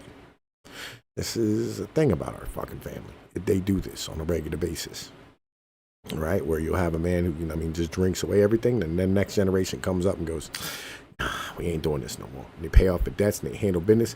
And they fucking tell their son about what they had to do. And their son fucking stands up. You know what I mean? They are cool for a couple of generations. This is how this works. You know what I'm saying? So, with that being understood, you know what I mean? Like, yo, it's important that you treat motherfuckers properly, you know what I mean, in your society. Because, like, the whole purpose of your society is to motherfucking, like, stand here and appreciate the human beings in that fucking society. And if you're not, then you're not a proper society. Keep rocking. Will be resolved over the next generation or so, either by the left dying out or the left arguing that we need to use genetic engineering to create equality. I could see an ideology like that develop at the end of the 21st century for complex reasons I explain in this text wall. This is going to sound insane. Yeah, I'm going to keep it a buck. I 100% think they're going to try and genetically engineer motherfuckers. Right. And I've talked to people on Discord where, like, they stood here and they said, like, listen, if I could have a chip in my head that motherfucking, you know what I mean, makes me happy to be able to do dumb shit, I'd fucking do it all day. And I'm like, that seems dumb. You know what I mean? Like, yo, probably shouldn't do that. You know what I mean? Like, yo, you probably shouldn't put chips in your head to make you okay with being a fucking drone. That sounds fucking terrible. You know what I mean? Keeping it 100. But, like, you know, again, I think Rudyard's missing the motherfucking point about where all this shit comes from. It's literally, like, the fact that, like, this is what's driving it. It's the fucking fact that, like, our society is ran by managers, and their entire way that they judge what they do is GDP number go up, right? And as long as that GDP number go up, as long as that stock market number go up, as long as, like, yo, fucking you continue to have more production, they don't fucking care, you know what I mean, about, like, how the human beings are doing, right? They're going to tell the human beings, y'all match into what the fuck it is we're doing, right? And, like, yo, how do they match into what they're doing? They all got their dicks off and try to motherfucking become androgynous good worker drones because that's what the fuck the system wants. You know what I mean? That's what the leftism really the fuck is. Let's keep going now. So let me preface it with this. The author of Fire in the Minds of Men was a Princeton professor and a congressional librarian, so about as legit as you could get. This was also a time in which academia was overwhelmingly still left-wing, so not really a conservative bias. He also did a tremendous amount of research on this topic, studying all the founders of the modern left as individuals and seeing their life trajectories. The conclusion he came to is that the modern left came out of the 19th century German occult movement, or the Illuminati, which mixed with French revolutionary ideas. The Illuminati was a secret... Here we fucking go again. Bro, listen. Look at this shit so dumb. Legit, bro. It's not the fucking Illuminati. Like, yo, get the fuck out of here. It's fucking stupid, bro. dumb as shit. Just fucking dumb as fuck, bro. Just all day dumb as fuck. Like, yo, listen, yo, the British will do anything they can. You notice the whole time he ain't once fucking blamed an Anglo? Like, yo, listen. Like, literally. Like, yo, the people running the world right now are fucking Anglos. You ain't fucking blamed them once. Like, yo, get the fuck out of here. Organization in late 18th century Bavaria. It exists upon a concept of atheism in which there are no secret underlying truths. The idea was to create a false concept of secret underlying truths so as to create an incentive to get people to push for social equality and a simpler world. A theme that keeps... Now listen, man, I like me a little fat-faced bitch, keeping it a buck. Like, listen. Usually don't like Asians. Popping up in the book is that the left's ultimate aim is to push for radical simplicity, to erase... Okay. All right, let's see here, which I don't think is surprising, even given the political radicals' mysticism is naturally difficult to understand, obfuscated on purpose. The invention of geometry and coinage had a huge effect on the Greeks. The ancients thought there was a profound symbolism in how you could use math to predict reality. I think we ignore this, but what even is math? The Greeks saw the divine and built their holy sites on certain mathematical principles. Pythagoras thought geometry would teach moral goodness. Part of the reason our school system teaches math so much is that the Greeks thought it would brought people closer to God. Plato wanted to make mankind like the forms of mathematical forms. The left took this ancient Greek, making mankind perfectly rational. All right, listen. Like, studies in ancient wisdom, right, is Saul reference, right? Like, this guy, like, his woo-woo shit, okay? Like, legitimately, I understand that there's a lot of things that the ancients understood that we don't like, respect, or honor. And I get the fact that we should respect and honor what the ancients understood. But on the same level, you know what I mean? Like, yo, math is just math, okay? It's just math, dog. You know what I mean? It's a way of understanding the world, right? You know, I use Pythagorean's theorem on a regular basis. And I get the fact that it's more to them than just a theorem, but that's what was passed down to us. This idea of geometry, right? Teaching moral goodness, right? It's not the reason why school teaches math. That's not why our school system teaches math. Our school system teaches math because, like, math is used in, like, our economy because GDP number go up. All right, like, you need math for, like, everything we do in our fucking economy at this point. There's almost nothing in our economy we do that doesn't require you to have some type of fucking ability to count and do basic math. You know what I mean? Like, yo, the fuck out of here, bro. Yo, come on, dog. Like, listen, it's a fundamental thing. It's like reading. All right, like, you can't even drive without knowing how to read the fucking signs.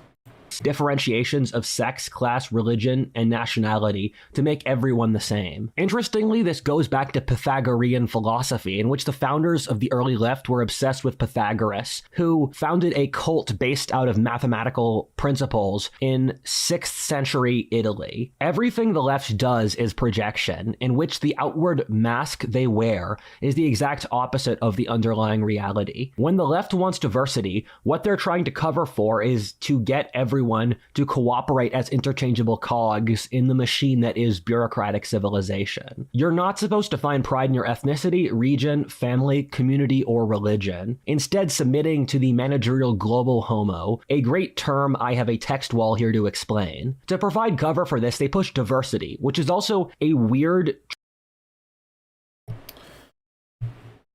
Global homo, a term invented by one of my favorite, Todd Emanuel. Right. I don't know how long he's been using that, but I'll be honest with you, I feel like we've had that for longer than him. Homo as in Homo sapiens, or the attempt to create new type of human through the blank slate. Homo as in gay, which means a regime is finally in support of. Homo as in homogenous, as it attempts to sublimate local class, ethnic, family, sexual identity for homogenous cogs. I agree. I'll be honest with you, global homo is motherfucking actually like just a pushing of like homosexuality. The internet invented this, right? Listen, this is an internet meme, right? It came from the internet. I don't think Todd Emanuel fucking used this, right? Look it up, bro.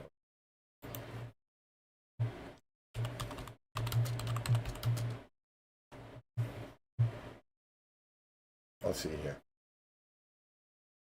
No, wait a minute, wait. Wiktionary. Um,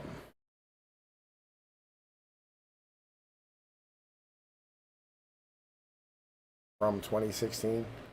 Maybe that is old, right? Right. That is old, right? I mean, like legit.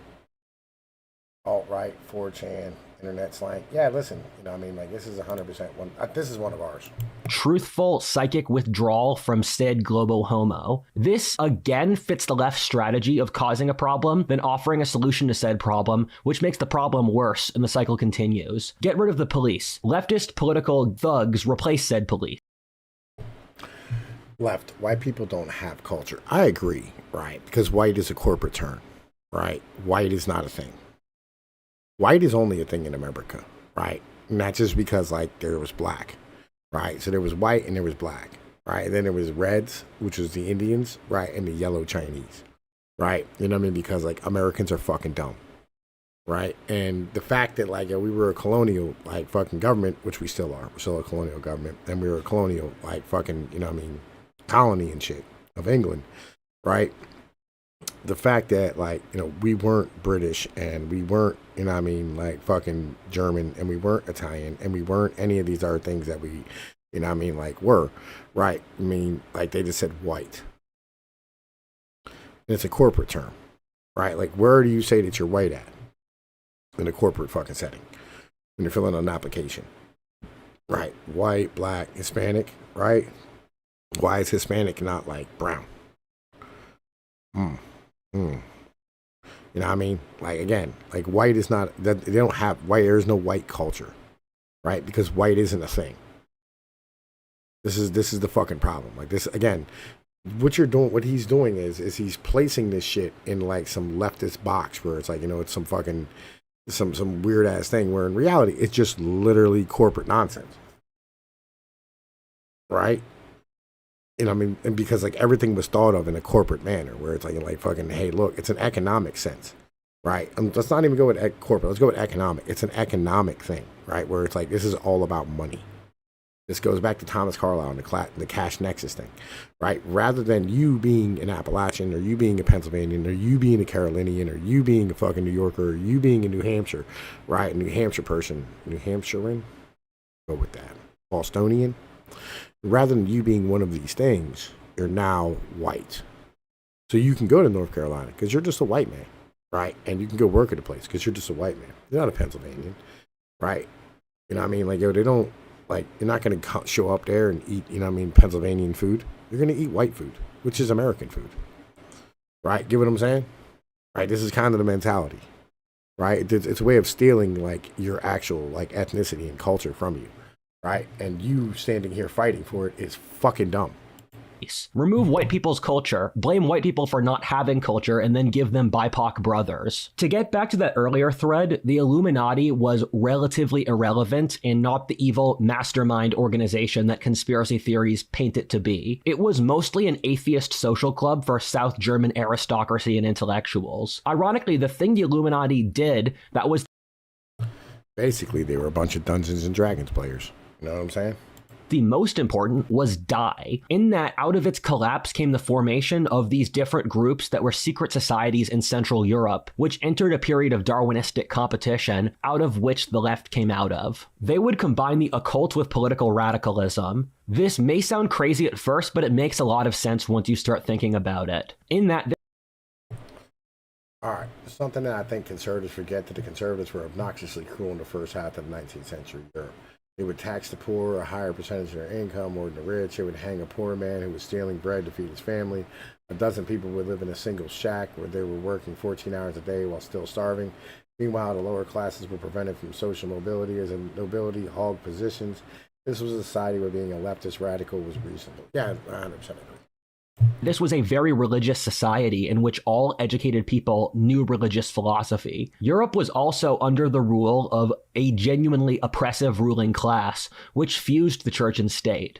Thus, to be against the state was also to be against the church. The French Revolution was coordinated through Masonic lodges, since the Masons were explicitly anti-Catholic, and their secret organizational abilities allowed easy coordination from the government secret police. For all these reasons, the idea that the left stems from these occult movements makes... And hear me out,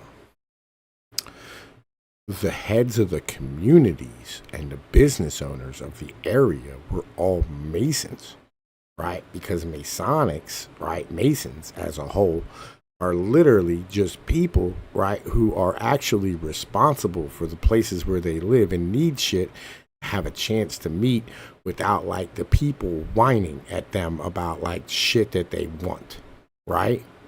You know what I mean? Like, for instance, when they're standing here talking and like these people are going and like, hey, look, we need, right, a bridge put over this creek so I can be able to have like more stuff delivered so I can hire more people and expand my business, right?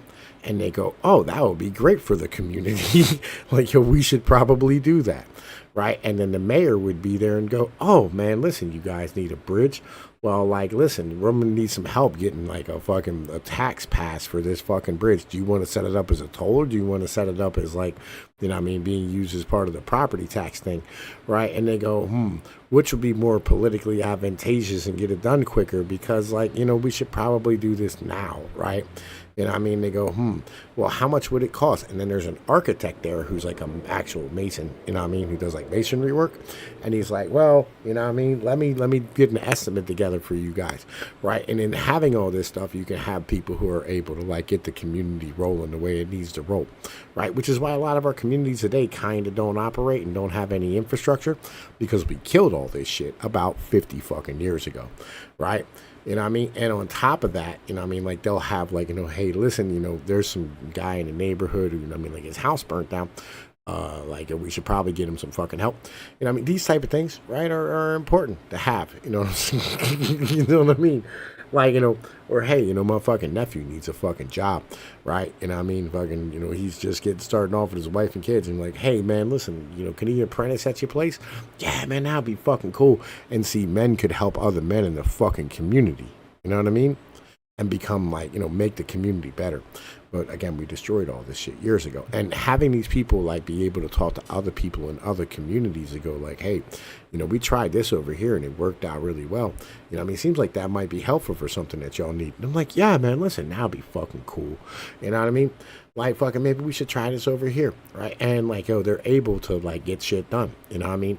And it's not such a bad thing to have people getting together who are actually responsible for shit, because responsibility is based, right?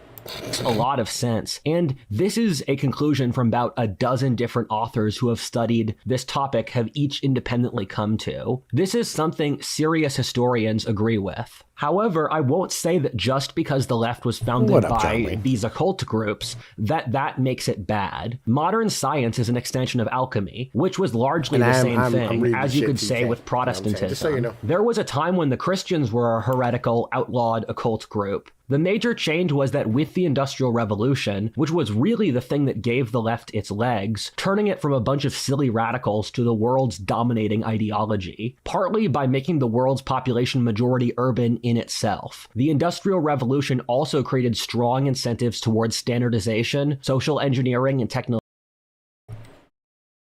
State a different way. The Industrial Revolution made a very strong incentive to standardize people. They were some obscure occult beliefs which made simplifying the world holy. Thus, a new way of ruling class took said beliefs and warped them into a new ideology to push their goals. Okay. They were called managers. All right, can you just say managers with me, buddy? Technological progress, thus playing into earlier occult beliefs about radical simplification. Hegel studied the occult very deeply, and it seeps into his entire work. He was basically trying to write history in a theological way while pulling from esoteric mysticism. Marx took Hegel's work on its head and flipped it from what was originally completely spiritual or mystic in the Hegelian tradition into completely materialistic. One of the fascinating things about leftist philosophy is that it's basically the only intellectual tradition which is purely materialist. Now, I was having an argument like Thursday morning on my way back from like doing this shit. There was a guy who popped in, and like he was questioning my man's about his Christianity, which like I don't really give a fuck, right? But my boy, right? Well, I said, listen, I want to hug you, man. Listen, because like I respect the fact that like you're nerfing yourself, because I know he's way smarter than this, right? And like I chopped in, I'm like, yo, listen, dog. You know what I mean? Like the truth is that like the reason why it is that we all like have the moral and the universal morals that we have today, right? Just as a whole, right? We have a lot of universal morals. It's because of the fact that like we were all raised around each other, and if like like the majority of people have these morals, you're going to end up picking up these morals because like your morals are literally just the way that you interact with other people, right? That's what your morals are, right? It's your rules for interacting with other humans. So in understanding this, like your morals are going to be like fucking put back and forth. They're going to be like put into you by being around other humans. It's a social thing, right? And I think it's important to understand these facts and not just treat everything as if like, listen, we do this because Jesus said to do it. Well, that's fucking retarded. You probably shouldn't do things because other people tell you to do them. You should do things because like that's how other people act, and like it is advantageous for you to be able to act this way. The better way of doing shit. Now, that's a very materialist, agnostic way of looking at shit. But on the same level, you can tell yourself whatever the fuck you want. You stand here and go like, well, why? You know what I'm saying? Like, where's these written down? I'm like, well, it's written in the Bible right here. Because like, this comes like from a long time ago. And we found out that it's very advantageous to do these things. Right, and that this Jesus dude was pretty cool about like what he was saying, or you can say like God, said it's pretty cool to do all these things, and I like God. God's cool, and I like having that belief. It's easy to go like I like having that belief. It helps me sometimes, right, when I'm going through hard things, and when having this, it makes me a better person. And it helped me stop drinking and did all that stuff. And I'm like, man, listen, that's cool. You keep doing what you're doing because it makes it good for you. And if it's good for you, then it helps your family and it makes everybody else around you better because you're better. Right? And that should be the basic thing. But people are fucking retarded. I don't understand. Like, why fucking people had like, I don't know why they had to fight this shit. You know what I'm saying? At least on paper, in that the leftist philosophy rejects the soul or spiritual world in toto. This is important since in a purely materialistic worldview, standards of conduct don't really exist. And the ends naturally justify the means, given moral standards aren't real. Leftist philosophy literally does not believe in a concept of truth. This sounds like a conservative conspiracy theory, but I've taken a course in gender studies and have read a bunch of books on leftist philosophy. They literally say they believe it in that the powerful can socially construct reality for whatever they believe. In my opinion, the reason the left has such a powerful propaganda arm, focusing on how kind they are, is that when you boil down how they see the world, that's just the underlying principle. When you give people that principle, almost all will reject it. In that, if you ask a normal person, do the people in power determine reality, they're going to say no. And because of that, the left focuses on the external trappings of their worldview, like how kind they are, not the underlying philosophic principles. In fact, you could view our entire society as the desperate attempts to avoid thinking about how stupid our underlying philosophic principles are as we use hedonism. Yo, listen, man. Listen. Okay. So, upper class people who are very good at things, right? There's a reason they use them to sell advertising to people, right? So, like, they'll take them and they'll use them to fucking stand here and, like, fucking, what's the word I'm looking for here? Like, fucking have other people want to be like them, because we all want to be like the top end people, right? Whether it be like The Rock or Kanye or Trump or fucking, Jeff Bezos or, like some guy who works out a lot, like your TK, and you're over there like throwing metal things around the gym, right? And hopping on like that hypothetical hamster wheel, right? Like, you want to be like the guy who's best at whatever it is that you do, right? And so like if he says things, you're going to emulate the words that he says. right? And so like these people here, they want to say like good things to people and be liked by other people who are, you know what I mean, like signing their paychecks or giving them money for like advertisements or whatever it is, right? And they want to continue to be the top end person without continuing to have to, like, for instance, like, you know, most athletes, right, when they're done playing sports, right, you know, if they're going to fade into obscurity or like end up not having any money anymore if they can't do like advertisements.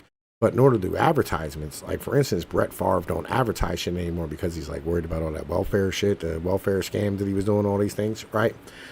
You know, like, so therefore, you know what I mean, like, yo, he can't, you know what I mean, because like he's in trouble with like, you know what I mean, the rest of the upper class, right? So you want to like be seen as being liked so you can continue to earn money afterwards.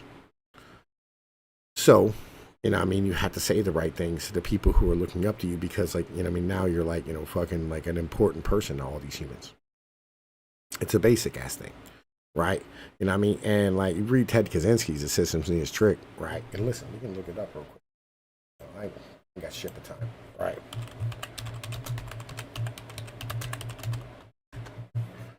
Right? You know what I'm saying? Anarchist Library. Fucking love it, dog. I love it, right? You know what I'm saying? Okay, so. All right. Because, like, I really like Kaczynski. Because like, Kaczynski fucking breaks this down. You know what I mean? Okay, so exploits. All right. So in a nutshell, the systems need a trick assist. For the sake of its own efficiency and security, the system needs to bring about deep and radical social changes that match the change conditions resulting from technological progress. The frustration of life under the circumstances is imposed by the system leads to rebellious impulses.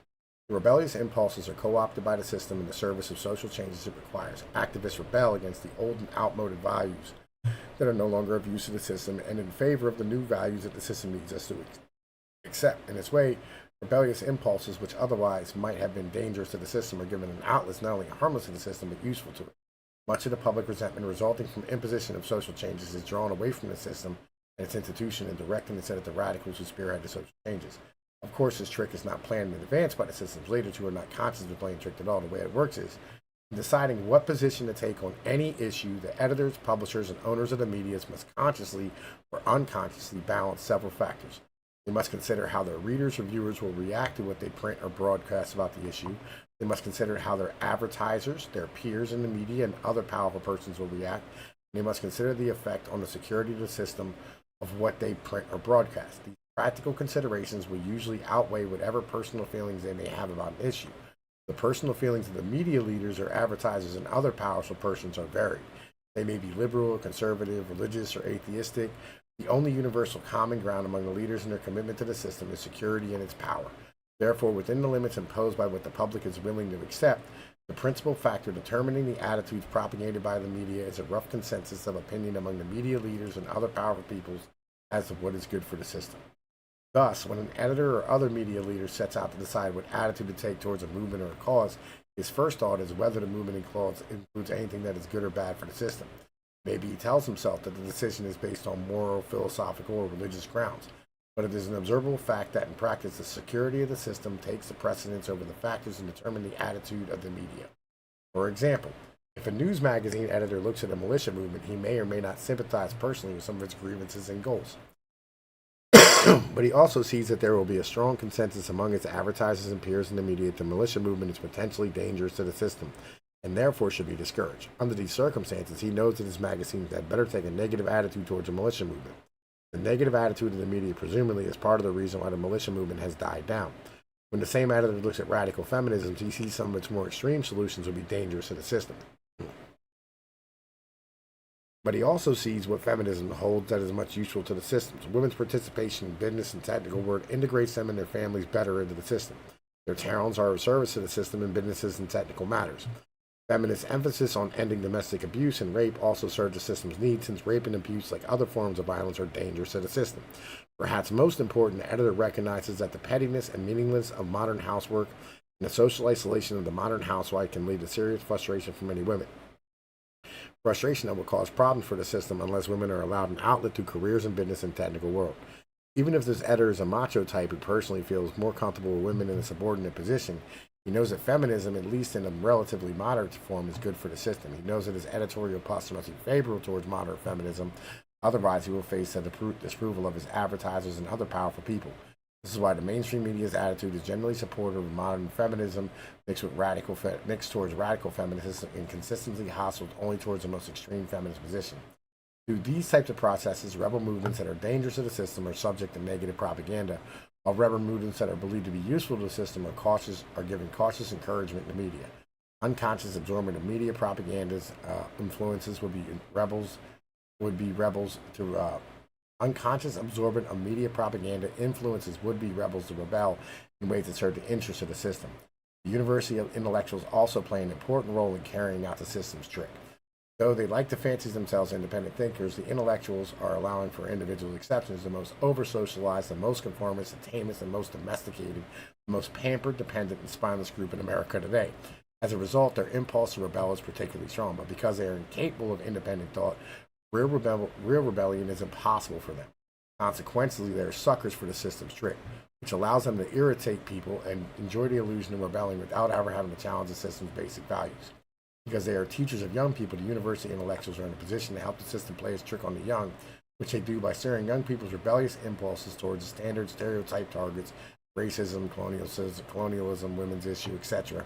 Young people who are not college students learn through the media or through personal contact of the social justice issues for which students rebel, and they imitate the students. Thus, a huge culture develops which there is a stereotype mode of rebellion that spreads through the imitation of peer, just as hairstyle, clothing styles, and the fads spread through imitation.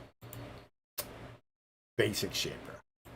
An ideology to never think about it. In leftist philosophy, the most important thing is that you push for the revolution. There's this meme on right-wing Twitter that whenever you talk to the left on any given issue, whether climate change, the economy, racial issues, it's never about the issue, it's really about the revolution. This is something Marx said in his own philosophy, in that in Marxism, philosophy itself is lame since philosophers weren't pushing for the revolution. The rule of life is to push for the revolution, and if a philosopher isn't doing that, he's complicit in the old evil established order. Thus, in leftist philosophy, which lacks an effective metaphysics, the way to be moral is to push for the revolution and its related social agendas. Thus, to be moral in the leftist worldview is to fervently believe whatever is strategically efficient for the left as a movement at that given time. What this results in is the constant virtue signaling and one-upsmanship you see in leftist regimes, whether Mao, Stalin, the French Revolution, or the modern West. Since there are no moral principles, they can't stop themselves anywhere or reset. It's also why they can immediately rationalize any breaking of their own moral codes. Leftism ends up in very stupid places again and again due to this mechanism. One of the things I can never wrap my head around that it's real is that the left will have their elites pick a strategic calculation for power, and then the lower ranks of the elite in future generations of the left will unironically believe these strategic calculations as if they are religious dogma. An example of that is that in the mid-20th century, the left made a very clear strategic decision to emphasize women, ethnic minorities, and gay people. And now the left treats those intersectionalities as sacred, and they have zero self-awareness that in a different timeline, they would have the Jews or the Catholics or the working classes as the demographics they would put. All right, listen. How do I put this? The system, the system is capitalist, all right? The managers are capitalists. The leftists are capitalists. They care about being able, right, to have the workers be like drones, right? And what they want is to take like the native population and send them all to college, right? Which is why they told every kid on the fucking planet for the past 30 years to go to fucking college when they got out of high school. Right? Because like college is a way of stripping your culture and turning you into the proper corporate fucking like automaton that they want you to be. Right? This idea, right, that like the left, you know what I'm saying? You know what I mean? Stop caring about like the working class and all this type of shit, right? And like it's some crazy idea, right? It's a normal thing because like that's what's good for the system, right? They do what's good for the system, right? And like this is like how they continue to like stay in power is by doing what's good for the system, right? You know, like in your next video that you did, you know what I mean, which is I forget the name, to be honest with you. They wanted to sit here and have like fucking, they wanted to like, you were questioning about how Pennsylvania got destroyed the way it did. Well, the truth is, right, is that, you know, Pennsylvania didn't switch its government, right? Our government's as conservative as it's ever been, right? Our government didn't change, okay? What happened is that they can get cheaper labor elsewhere, right? And that's all it was about, was cheaper fucking labor. And they had like a government in China or a government in Mexico, right, that would subsidize like the cost of that business and not have to stand here and worry about whether or not they were polluting the fucking ground. And because it's not like in PA, like the coal left. It's not like in PA, the steel left. It's not like the iron left, right? It's not like the aluminum left. Like all the things that we have, right, that made it really easy to do business here because like we had all like the basic like fucking stuff that you needed to do business, right? That didn't leave. What happened was it was just cheaper to do it elsewhere, right? And they were subsidized. And shipping became much easier, right? With the giant container ships and all that type of stuff, right? And China would stand here and subsidize electric cost, and they would subsidize the building cost because like they just wanted workers to have labor, right? They wanted workers to be busy so that they didn't end up going on long marches to overthrow the fucking government. Like this is the thing that you're not fucking understanding, right? And the college people, right, as a whole, right, you know, get grants from, you know what I mean, like these economists who say like global trade is fucking good, right? And the government said global trade is fucking good, and like the media said global trade is fucking good. Right? And like, when you stand here and you convince people of this enough, like ask any leftist, like global trade's fucking good, right? Because like they get cheap shit and they don't care about, again, this is liberalism. Remember I told you earlier, like, liberalism is about divorcing yourself from your people, your nation, your community, your family, all that shit. They don't care about their family or their nation or community or any of that shit. They don't give a fuck if any of us have jobs. They don't care about any of that things, right? What do they care? They care about them. They're an individual. Right? They all became like a second and third sons of aristocrats because that's where fucking colleges were supposed to be in the first place, was training grounds for second and third generation aristocrats so they can go be nobles. That's what a manager is. That's what liberal arts started as. Let's keep going.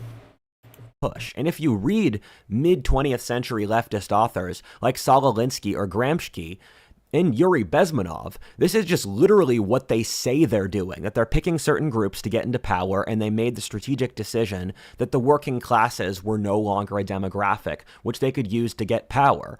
And the crazy thing is that the leftist elite today completely unironically believes in these things that their elites made as strategic calculations, and there's zero self-awareness involved here that this is all a cynical ploy, and they act as if it's the Bible. I will keep repeating this, but things that sound like conservative propaganda are things the left literally publicly says. In the leftist worldview, the ultimate aim is the seizure of power, and anything can be justified in order to reach that point. I keep seeing conservatives get their panties in a twist about the left being hypocrites. There's this whole tagline in conservative media, what if the roles were reversed? Or conservatives were doing what leftists do. I've just stopped caring. Not being hypocrites isn't a part of their value system, and thus they have no reason to not be hypocrites. They don't give a damn about what if the roles were reversed. They care about winning. I think the Unabomber made the best assessment of the modern left I've seen anywhere. In the anonymous urban world of industrial civilization, where we are all cogs in the machine, it doesn't matter if we're richer, the soul aches at the anonymity and sense of meaninglessness, which was totally alien to the complete enveloping, constrictive social conditions of the pre-industrial village. The industrial man works at a job with a boss who doesn't care about him, is surrounded by strangers, and so you know, TK, man, listen, everybody, when this shit came out, messaged me and said, bro, you see this fire? And I just watched it like, you know, a couple hours ago or whatever, right? because like, yo, knew this was gonna be dog shit. Like, legit, right? Because like, yo, he has some fundamental misassumptions about things, right? And like, you notice, like, not once has he blamed like the English for any of the shit when this is an English colony. Like, you gotta put the onus where the onus goes, right? And I'm saying like, yo, capitalism isn't real. Like, I get all this shit, right? Blah blah blah blah blah, right? Like, yeah, listen, all of it's nonsense. Like, libertarians are fucking retarded, right? Because like they're a fish that don't know that they're in fucking water, right? You know what I mean? Let's keep this 100% honest. You know what I mean? Like, you know what I'm saying? Right? Like, I was like, yo, just is what it is, right? In the end of the day. Like, they're these fucking people, they're fucking dumb. Like, they don't understand, like, that they're in water. They don't get that shit. Keep going. I still gotta get my fucking laundry the fuck out, bro. It's been like 3 hours. It's gonna start smelling soon. Regulated that he can't change his environment. The Unabomber called this process over-socialization, or the pushing of social pressures to the point where we lose our humanity. The left does this, trying to destroy human nature. The Christian theologian C.S. Lewis said, it was the greatest lie ever told, right? Again, like, that video was dog shit too, and I might have to react to that, like, you know, tomorrow or some shit. We'll see what happens. Around the time of the World Wars, that the greatest crimes of the next century would be caused by men sitting behind desks wearing suits, acting out what they believed was good. He also warned of an abolition of man, or an idea that bureaucratic civilization would try to abolish human nature. This is what the left is doing, trying to remove our normal ethnic, national, or sexual identities, tribes, families, communities, social class, tradition, or anything else that makes us or gives people meaning in life. This is what the left is trying to do, to break human nature through social engineering, driven off their mistaken belief that human nature is perfect. The Unabomber said that this sense of anonymity came from a sense of resentment at over-socialization. This means that the left is a power fantasy made by people who feel powerless. This makes sense.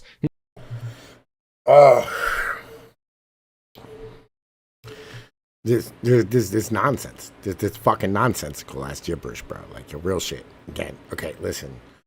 They just want you to be a fucking drone, right? And like, yo, it's Keynes was talking about this back in like the fucking 30s and shit, right? Where he was talking about, like, you know, he had that line where it's like fucking, like, you know, human beings, right, are like, yo, labor is like fucking like a sack of potatoes.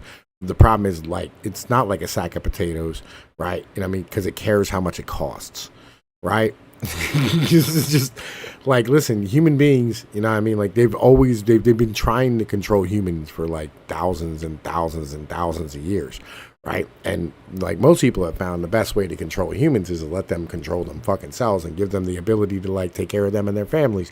And it makes life like fucking easier for everybody to fuck involved, right? And that's the best way to fucking do it. But like, you know, they want to stand here and make everybody into an urbanite because they're all urbanites. This is where like this 15-minute city, like all this fucking leftist nonsense, like, you know, you will own nothing and you will be happy, right? It's because like they are all fucking rootless cosmopolitan urbanites who have like fucking apartments in a fucking city, right? That's how they live their lives, and that's how they think you should live your life, because that's how 80% of humans live their lives in places like fucking Europe and Asia, right? When they travel to like fucking Paris or fucking LA or fucking Chicago or fucking Tokyo or fucking Dubai, right? None of them own anything, right? But they live the fucking best life ever, and they go and they eat at these beautiful restaurants, and they walk and they take public transport, right? And that's what they think you should do and how you should live your life. They have no idea what it's like to fucking live as a normal human, right? And they don't live the way we do. They have no clue, right, what life is actually like. And that's the reality of shit. You know what I'm saying? That's why they say the things that they say. It's because they literally like come from a different fucking perspective, right? This is some shit that motherfuckers don't understand, right? And they think it's like, oh, they're leftists, they're evil, and all this shit's fucking dumb. Like, stop thinking that way and understand your fucking enemy. Like, if you don't understand who it is that you're up against, you're gonna keep fucking losing forever. because you can't just pass out this idea that they're evil. Like if you want to defeat something, you want to defeat somebody, right? You want to beat like a raccoon, you have to know what a raccoon is, right? If you have no idea what a raccoon is, and like you're never going to beat a raccoon. Like if you're setting mice traps for it, it's fucking like the raccoon's going to be like, why did you put a mice trap here, bro? It's a tiny ass little thing. It's not going to fuck me up. And not me. Might clip its foot every once in a while, which is like, fucking Rufo taking out that Harvard professor. They got 1 million more people they can put in that fucking place. Like, what the fuck? Since you can almost perfectly correlate lack of agency in real life with leftism. Bureaucrats, professors, or retail or service workers are all very left-wing. These are jobs without agency where the resentment builds up. Furthermore, the left is all about power. They want a dictatorship of the proletariat and don't make a different plan, even though it's failed dozens of times, given they all secretly want to be dictator. You can see that the left is all about power and agitation, since they will always pick the most aggressive strategies to get their goals. They will not be strategic and indirect to push the interests of minorities or their chosen groups. They do so in the most abrasive way possible that's just going to backfire. Every single thing they say gives them more power. Once I realized every single thing the left says is projection as well, my worldview got a lot darker, but at the same time clearer. I suddenly saw that their projections of hate, institutional power, and racism that they shove onto the right are all completely true about them. What the left says about the right is what the left is. If you learn this rule, it's going to save you a bunch of times. One of the most beautiful moments of my life is when I was on Twitter looking at a debate between a leftist woman and a conservative man. I was watching them go at it for a few tweets, and then the leftist woman wrote a criticism of the conservative that was incredibly beautiful because it was such an artistic and intelligent depiction of the flaws in her own argument. I would not be able to write something that poetic if I tried. And seeing the degree of the left's projection makes me believe in the human soul because there is some deep part of people that know what is inherently wrong. With the rise of the Industrial Revolution came the bureaucracy, which is the underlying driving social class behind the left.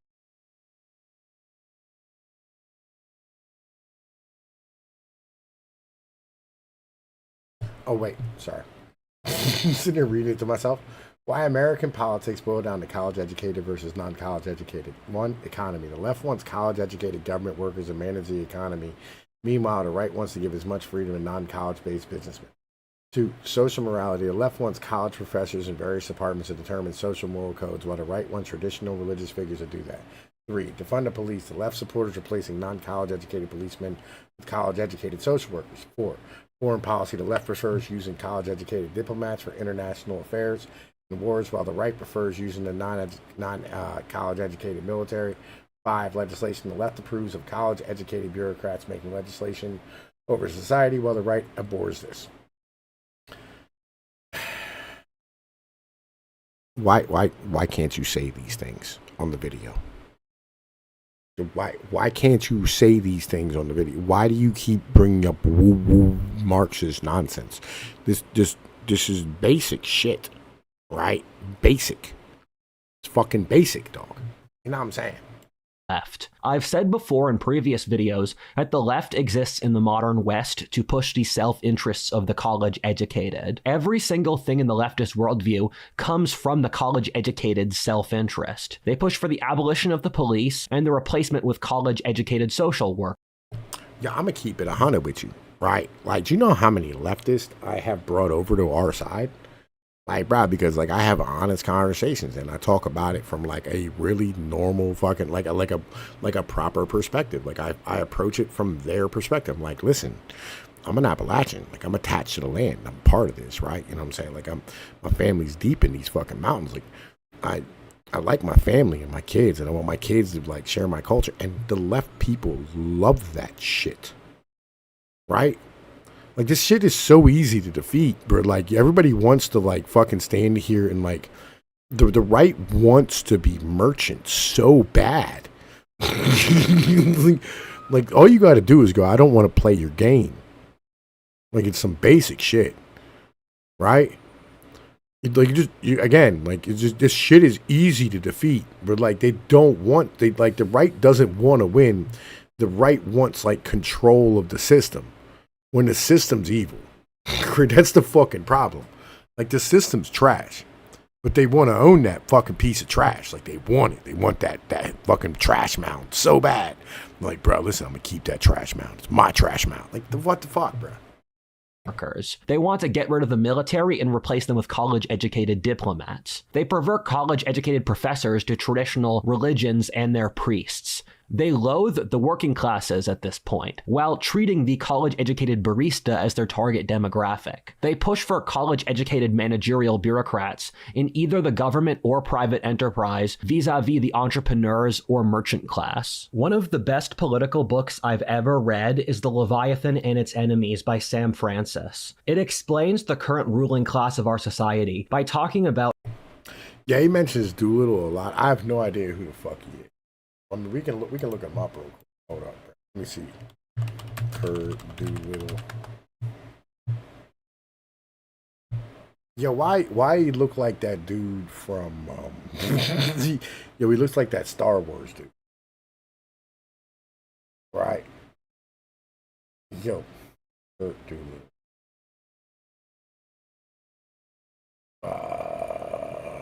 Proper term. That's why.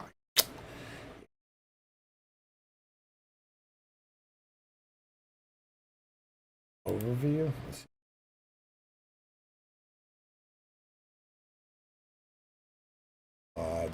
Social sciences work in epistemology, logic, economics, law, serial technology entrepreneur. You founded the Natural Law to Proprietarian as a previous member of the Property and Freedom Society, the Mises Institute.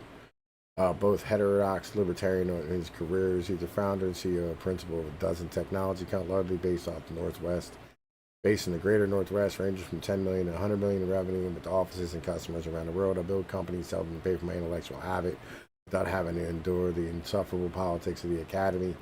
He's been married and divorced 3 times, having both children, stepchildren, traveling extensively for business while living in Boston, Seattle, where he lived in Kiev, Ukraine, having a front row seat to start the struggle of the Ukrainian people to become a sovereign nation. He's been living in the States, working on R&D. Yeah, listen, he's a fucking leftist. It's not even fucking... Why would he call himself the right wing? He's a fucking leftist. Libertarians are so trash. About how, with the world wars, the managerial class gains Yeah, look at his shitbag AI thing. Total dominance over society. He explains everything going on as the bureaucracy's natural attempt to grow at all costs. One of the interesting facets that goes on here is the bureaucracy will pick issues that just... You want to watch it, bro? Like, listen, we can watch it. Shit, hold on.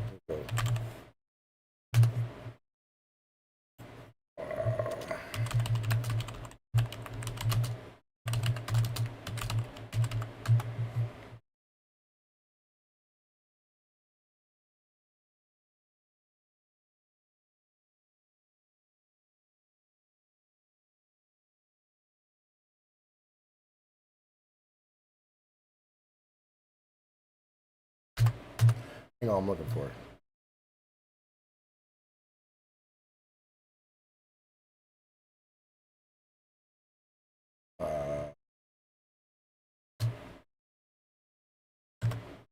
Am I spelling it right?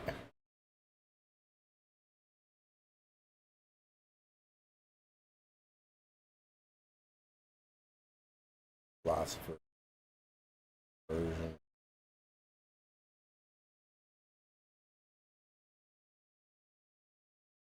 Let's look up Virginia. Y'all said he was in.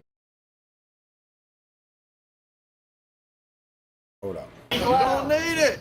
We are live, Kurt. Louder. You're good.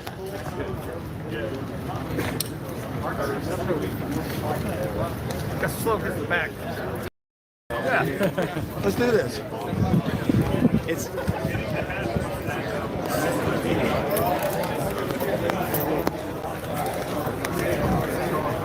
Oh, you got it? Going up there.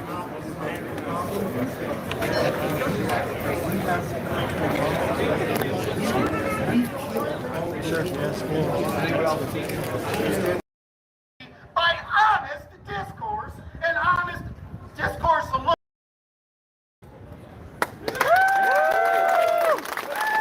Because under new conditions.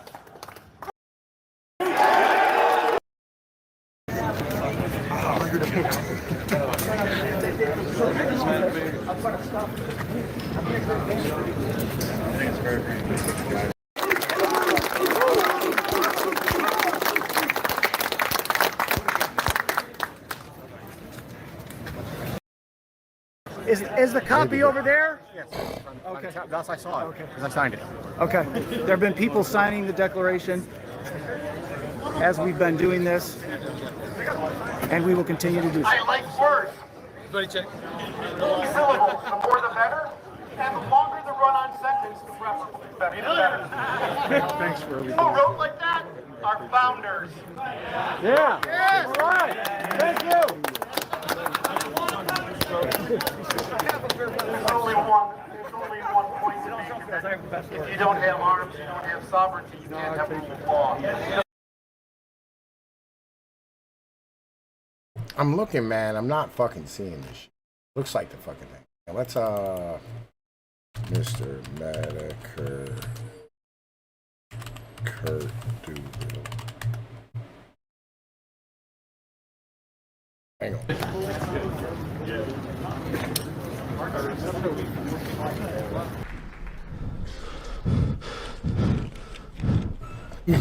Borrow from the bard, I could not wish to be in better company. Woo! Brothers, friends, can, countrymen, Christendom, let me on here! Have you ever asked yourselves in an hour of meditation, which everyone finds during the day, how long we have been striving for greatness? Not only the years we've been at war. It's time for all good men, and good men alone, to come to the aid of their country, of their people, of their civilization, and by proxy, mankind. A never-ending fight, I say to you, and you will understand that it is a privilege to fight. It's time we shall do our duty, regardless of the cost. We are warriors! Now that's what I'm talking about. What better way to celebrate the 4th of July than with a revolution? Your own political revolution. Based upon your philosophy, your ideology, your new form of politics. And who better to propel that message forward than your greatest leader, your best orator, I put it on. the figurehead, which will lead you into a bright new era. Sadly for this group, he wasn't available. So they had to go with their number 2 choice, Dwight Schrute. I know you're just as equally amazed as I am. He's gained in weight and shrunk in height. One of which is understandable. The other is fucking miraculous. Now, I'm not sure if this person is a master of improv and just really loves The Office, or if he's incapable of giving a speech like a human being would do, but he got up there and he gave it his best. Sadly, his fucking best wasn't good enough. Now, our man of the hour, Dr. Doolittle, his name actually is Doolittle. Apropos, if you ask me, you'll find out why later on. I'm not sure, though, if he's a doctor, but I believe he deserves some respect for giving such an amazing speech, so we'll continue with the honorifics. Well, Dr. Doolittle is the leader of a new political movement, one which I believe he invented himself, or maybe he's just the figurehead of, the Protectatrons, which is the third faction nobody on Cybertron likes to really talk about. It's the one that Optimus and Megatron like to pretend didn't exist. They're the gay ones. Now, this video isn't really to get into depth about what these people believe in. The gist of it, if I had to sum it up best, is property rights. Everything revolves around property rights. I'm probably getting that wrong, but I just don't fucking care. So they get together. They hold a big old-fashioned rally. Our Dr. Doolittle gets up there and he gives his best Dwight Schrute impersonation. Really warm the crowd up, get them hyped for what's coming. And what's coming exactly? A big black America!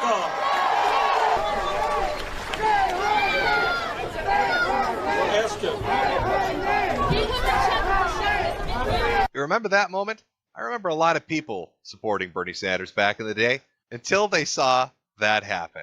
Here he is giving a speech and he gets kicked off his own podium by 2 very loud, obnoxious women who demand the right to speak at his own rally.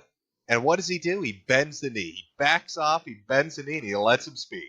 But Bernie's a liberal, he's a progressive, so it's not really out of the realm of possibilities. It's something you could envision happening, and it did, in fact, happen. But what if you weren't a liberal progressive? What if you were somebody that was more of a, I don't know, property-minded revolutionary who kind of believed in ethno-states?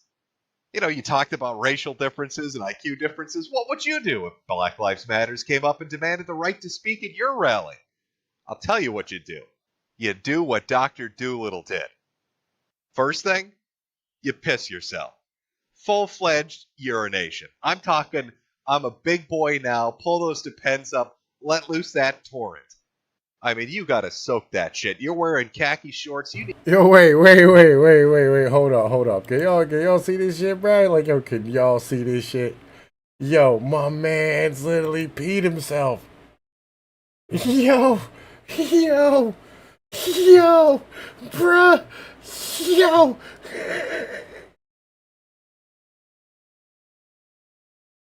Yo, bruh, listen, yo, hold up. You literally peed yourself? Like, this dude literally pissed himself. Yo, what up, Jewis? Listen, yo, my man peed himself. Yo, this is your dude? Yo, this your man's right here. This is your man's right here. Bruh, listen. Yo, look, that can't be your man's. You can't even quote this dude. Yo. Bruh. Greatest thing is my man pissed himself. My man's, yo, whose man's is this? Yo, whose man's is this? Bruh, listen, yo, we gotta keep going. Need to let him know. It's like a warning signal. You're using the just disgusting nature of the act you've just committed to try to ward off predators. Surely this black man won't eat me now that I've pissed myself. Of course, if that doesn't work, you move on to phase 2. You tell him what a big fucking cock he's got. Mostly, I mean, if you look at the biology of it, it's mostly, honestly, you guys have bigger dicks and stronger.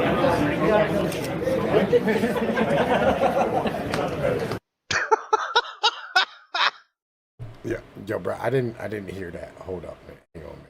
Hold up. A second. It's mostly, honestly, you guys have bigger dicks and stronger.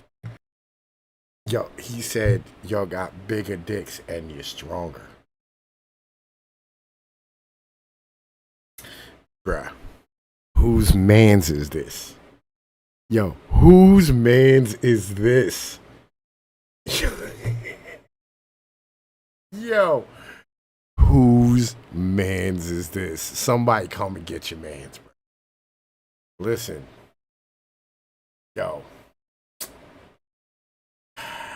Bruh. Yo, what? yo, that is Kurt Doolittle, bro. This is What If Alta's favorite guy. Bro, listen, we're not even the whole way through the other video. Yo, listen, because we gotta finish up Mr. Medicus now. I don't even have a chance. Yo, whose man's is this?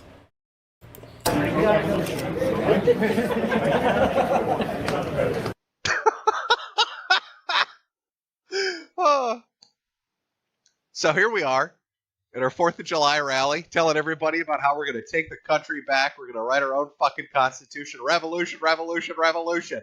Here comes the ethno-state. Excuse me while I piss myself and tell this black dude how big his fucking dick is. Not looking so good. Also not looking good for John Mark, apparently a person that helped create this rally. I don't know a lot about him, but he's made quite a few Civil War videos on YouTube. In fact, if you looked at his channel, you see 100,000 subscribers, a lot of views, 0 videos. Why 0 videos? Oh, that's right. He deleted his channel. I want you to understand the significance of what took place here. I know this is, again, not going super in depth, but one man managed to kill an entire political movement and a fairly large YouTube channel because he pissed himself in front of an entire audience and then started talking about big black cock. He started talking about big black cock at his ethno-state rally.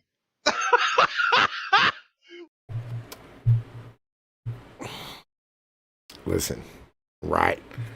There's a reason why it is. I tell all y'all motherfuckers. Like, yo, legit, we gotta be men out here. All right? We gotta be men out here. You know? Humiliation ritual. No, this isn't a humiliation ritual. This dude just a bitch. All right? This dude is a fucking bitch. Like, let's keep this 100% honest. He's scared. All right? Guy hyped himself up. Probably did a bunch of Adderall and shit. You know what I'm saying? Then he ran into that fucking brick wall known as reality. Right? And remember that he's 3'2" and like fucking like 60 years old. And here's where we are. My man's pissed himself, bro. Pissed himself and then cucked out to the black dudes. Bro, listen. Bitch. And this is what if all this dude right here though. This is his dude. This is his man's in them.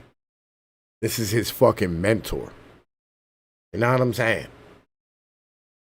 Like, yo, you're not allowed to, like, hey, yo, you can't be a mentor to another dude if you did some shit like this, bro. Like, you gotta know. All right, no. You gotta go home and hang that shit the fuck up. Like, listen, you're not even allowed back on the internet until there's like a video of you beating some black dude's ass. Like, you gotta be like in the ring whooping a motherfucker, bro. You gotta, like, yo, just hitting motherfuckers with bats. You gotta, like, come and prove your manhood. Like, yo, you just lost, like, your entire man card over this shit. The fuck is this nonsense? Like, yo, you done motherfucking threw your man card down the fucking, like, bro, listen, no. Okay, no. Right, yo, if you're not even a man, like, to stand up in front of an audience without pissing yourself, right? You're not man enough to, like, stand in front of the black folks, like, bro, listen, this ain't for y'all. Take your ass fucking walking elsewhere, all right? You know what I mean? Like, bro, now, and here's the thing, you shouldn't even have had a fucking megaphone. You should have motherfucker had, like, a speaker system set up and the mic and shit. You know what I mean? Like, yo, what are you doing? Like, listen. No. All right? If you ain't got your nut screwed on tight enough to not piss yourself in front of a fucking live audience on camera, like, you got to go.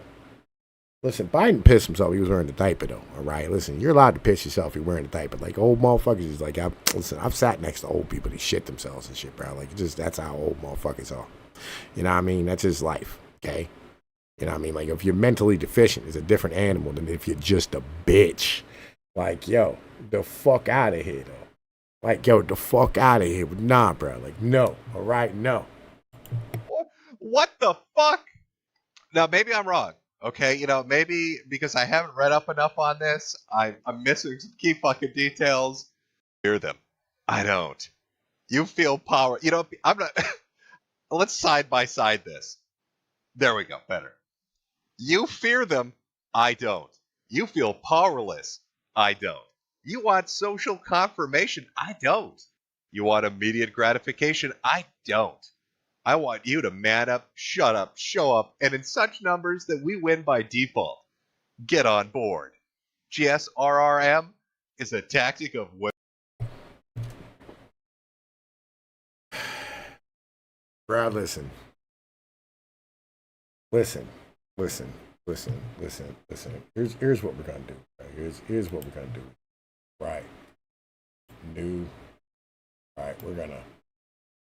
We're gonna grab this right here like this, right? We're gonna hit save. Right. We're gonna save this bitch right here, right? You know what I'm saying? And then what we're gonna do is we're gonna motherfucking Twitter, right? You know what I'm saying? Because, like, listen, it is important that we do things like this, okay? Right? We're gonna motherfucking go up to the top here. All right, we're gonna do this, then we're gonna tag my man. Right, listen. What if all this? Listen. Like, listen. This is what we gonna do right there. All right, legit. This is what we gonna do right there. You know what I'm saying? Like, yo, that's exactly what the fuck we're gonna do right there. Okay? Legit. Yo, listen. You know what I mean? Like, yo, that's what we're gonna do right there. You know what I'm saying?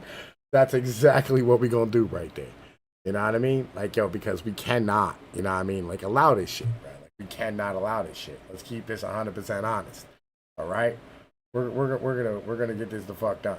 Right? Legit. Is there anything like more about this shit that we need to know about?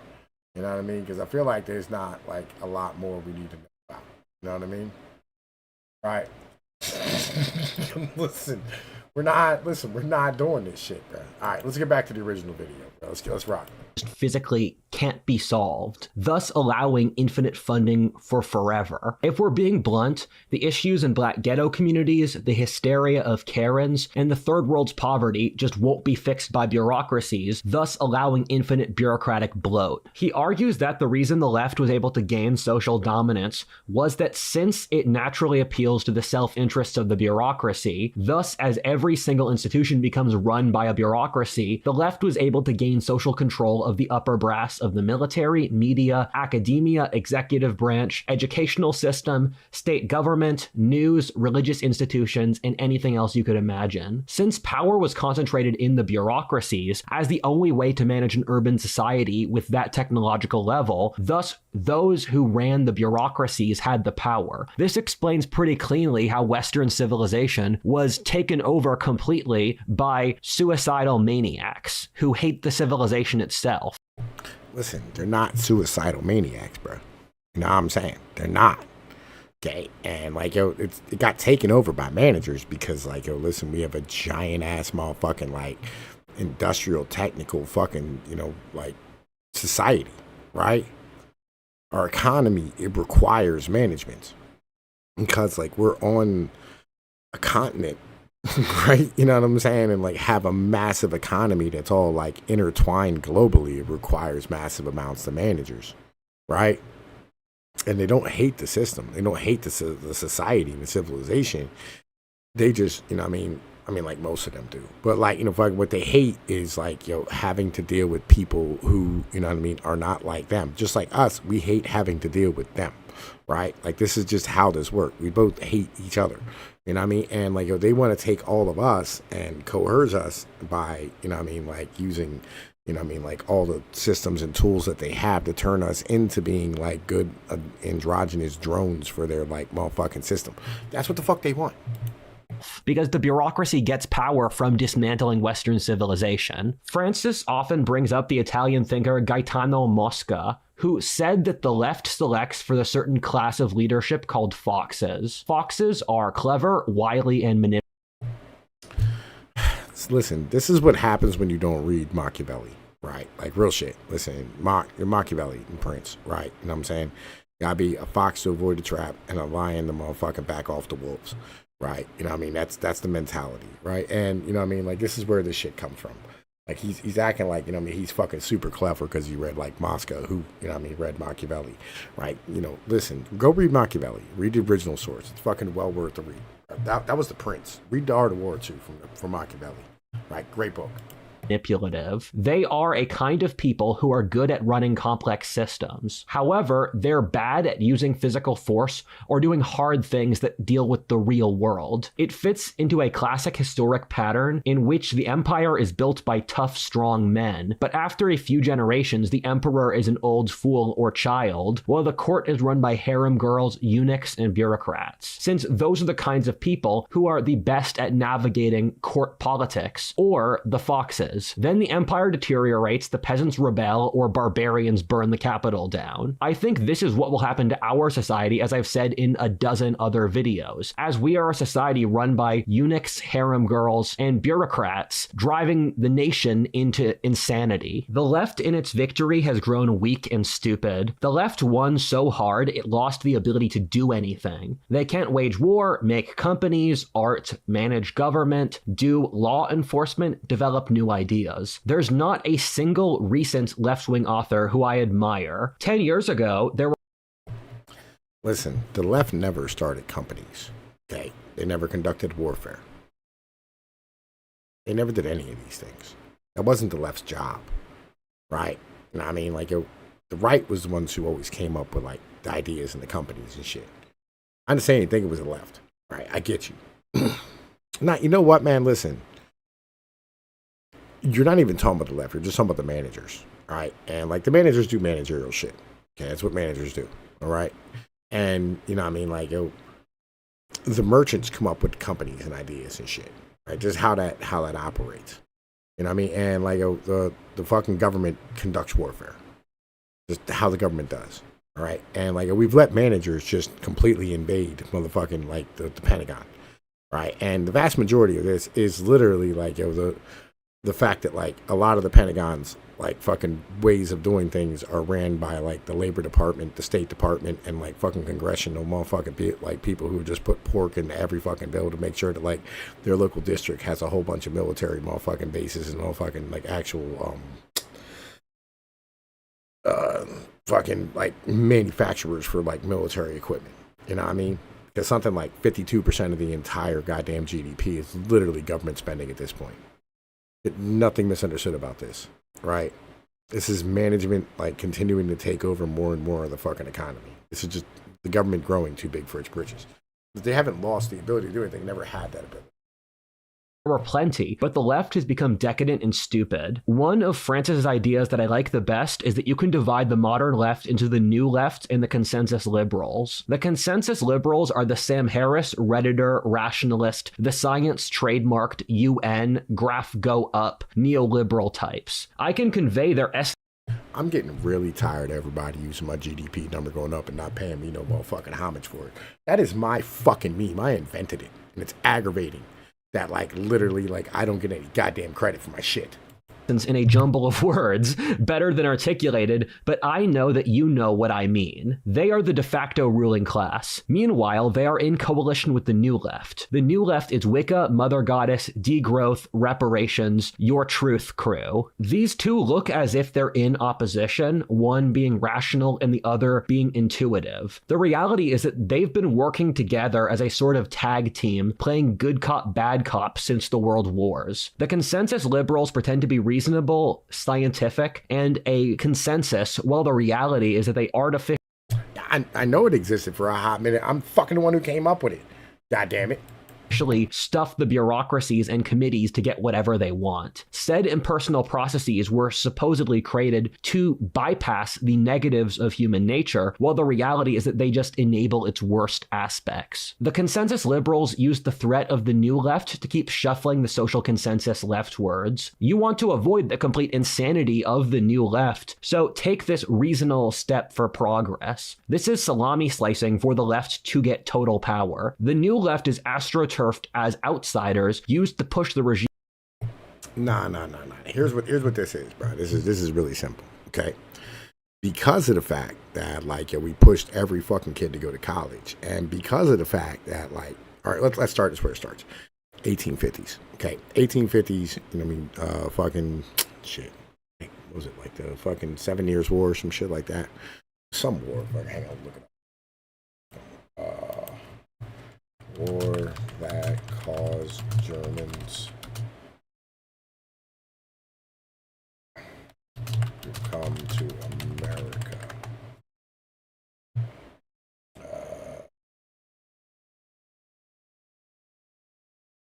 The German Revolution. All right, the failed German Revolution of 1848. Okay, so the failed German Revolution of 1848 ended up causing a whole bunch of Germans to come to America, right?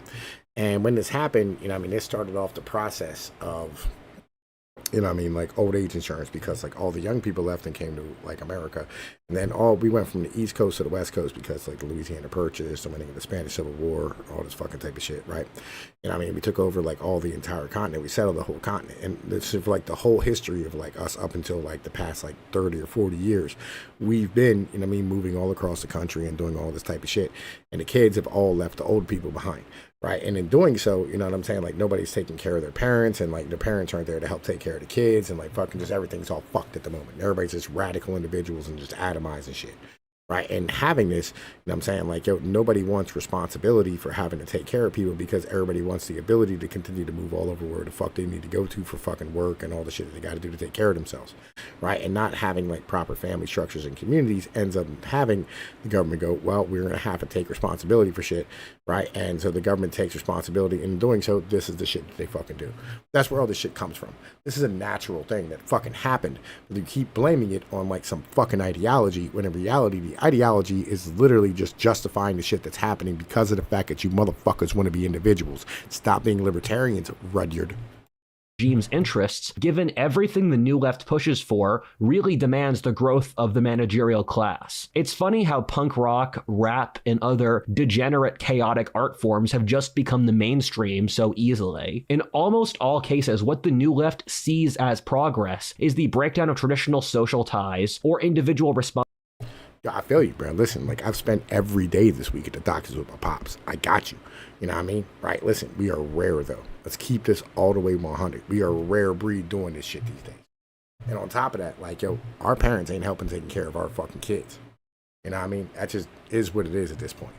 You know what I mean? Like, literally, like, my whole generation, like, everybody's bitching about the fact that, like, we ain't getting no help from our parents to do anything. Our parents are going, well, we're done raising kids. You know what I mean? Even though, like, literally, they don't have anything to fucking do. They ain't got jobs. They ain't got shit going on. They just don't want anything to do with their fucking grandkids.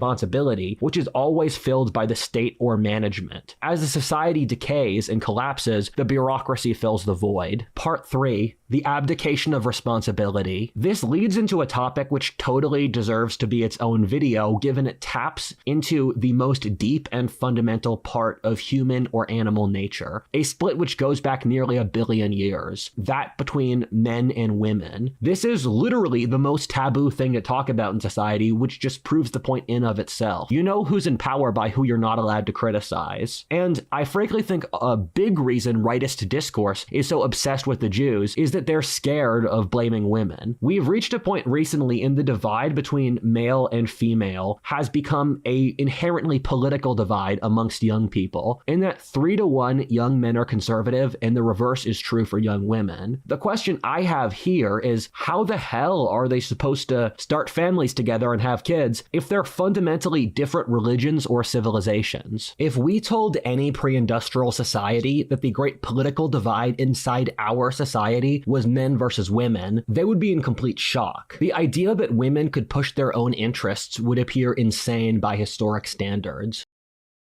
This is nonsensical ass gibberish, because literally he was just talking about fucking Socrates and motherfucking Plato and all these fucking people talking about, like, goddamn women being fucking, you know what I mean, like a giant ass problem and shit, right? Like, women have always been a fucking issue, just throughout history, forever. You know what I mean? Like, literally, like, the Romans used to bitch about the fact that, like, women fucking became Christians and ended up, like, destroying their fucking religion and culture and shit back in, you know what I mean, like, the fucking 200s. For a real historic example, the Greek writer Aristophanes in the 4th century BC wrote the play Assemblywomen. It was about a society where only women voted, kicking men out of the franchise. The result of an all-female electorate was that women voted in economic communism, the end of privacy in the nuclear family. Beyond that, the women voted in sexual communism, in which there was free love, but in order to sleep with a beautiful woman, you had to sleep with an ugly one first. The female senators would complain about how difficult being a senator was on the Senate floor, how cold the room was, and they had trouble forming a coherent strategy to carry out their plans. Doesn't this sound awfully familiar? It feels like the Greeks knew something profound about human nature that we've forgotten. If you give women authority due to their own biological self-interests, they will end up pushing certain policies that end up looking a lot like the modern left. Literally, we used to say, don't trust nothing that bleeds for 5 days and don't die. Like, yo, fucking, like, yo, there was, like, mad sayings about women back in the day, like, just all the fucking time. Like, the fuck, no, we all knew this shit. It's just you fucking forgot it because, like, you're a libertarian and you were fucking raised in a family where your dad respected your fucking mom way too much. Churchill, when asked if he supported women's suffrage, said that if you gave women suffrage, it would become the starting point for a series of social issues that were ridiculous that would immediately be championed forever without stop. John Adams, when asked about women's suffrage, said the exact same thing, that society would devolve into pushing silly political projects for greater equality. Firstly, this happens in the industrial world, but not in previous societies to anywhere the same degree, due to the industrial industrial world removing men's advantages in physical strength, and the last feminist wave came about due to women being liberated from sex being immediately associated with childbirth. The real question to ask here is what in female nature meant that an ancient Greek author could predict leftism 2,500 years in advance. An interesting thread that I need to make a video about at some point is that the ancient Greeks did have their own versions of socialism and feminism. Athens at the time of Plato or Pericles treated women like the Taliban does today. Within a century, women got legal equality with men, while Greece saw waves of communist and socialist movements. The reason America's founding fathers were so careful about mob rule and the faults of democracy is that they studied the precedent of Greek socialism very closely. The most important difference between men and women is that men get benefit from risk and women don't. Men wage war, hunt, go on trading expeditions, while women are weighed down firstly by childbearing and are also just physically weaker. In game theory terms, this creates very different incentives. For men, it's the formation of systems in which men can excel through doing stuff to make themselves more attractive as mates. For women, it's to mitigate risk as much as humanly possible. This is why female voters push for welfare, the breakdown of the family, war, capitalism, and other things. In each of these cases, they're removing things that can be bad. You could have a bad husband, the military could turn against you, or your company could fail. The thing with government welfare is that no matter how you screw up, the government will still support you and your offspring. This is why there is a relatively close correlation between welfare and feminism over history. The purpose of the left is complete risk mitigation for the individual in this manner. The state does everything for you, so no matter what, you'll be fine. This explains almost all of the left, the attempt to escape responsibility. An important point that modern civilization never makes is that the human experience is largely lived through individual consciousness, in that things like nations and groups form, but it's formed by the individual consciousness. And so things that are really questions just about human life itself have important ramifications for society itself. And the left is resentful that we are born into a world of suffering where you have to actually do things to survive. And thus, in a very childlike form, they just rebel against that and the idea that you have to struggle in life. There's another fascinating divide that the right versus left divide is very much R versus K selection. R selection is you make short-term decisions to have as many children as possible evolutionarily and just hope they survive while giving them very low investment. And K selection is high investment, long-term. And R selection does better in more chaotic societies where if you're in this bloodthirsty tribal culture, you'll just try to sleep with as many women as possible and hope they survive, while in a more industrialized, more educated culture, you need to put more investment in your children. And the left pushes things like abortion. It pushes low emphasis on getting values. It pushes low emphasis on marriage, cultural traditions, all these things that further. Yo, listen, these are all things that benefit the fucking economy. This is not that difficult to understand. What does abortion benefit? It benefits women being able to go into the economy. What does low marriage rates benefit? It benefits people being able to do nothing but be good fucking corporate drones. It benefits the economy. These are all economic things. Like, listen, libertarian, sir, you need to understand that, like, this is all just economics. I know it seems bananas. It's literally all just economics. It's because we value economics over GDP number go up. You know what I'm saying? GDP number go up. It's a simple fucking thing. This is not that difficult, bro. Like, this is not hard to understand. This is not like some crazy conspiracy thing. It's literally just GDP number go up. This is some basic shit. This is all good for the economy. That's why they're doing this. That's why they're like, listen, we'll just bring in more immigrants. Because if people aren't having kids, all we need is people. Right? It's simple. Right? Like, listen, you notice that they didn't really care about whether or not we had jobs. You know what I mean? Like 30, 40 years ago when they shut down all the mills and stuff. Listen, they don't care about us having jobs now.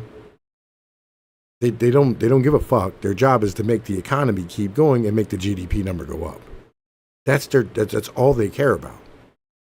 It's a simple thing. right? This is just GDP number go up. This is what managers do.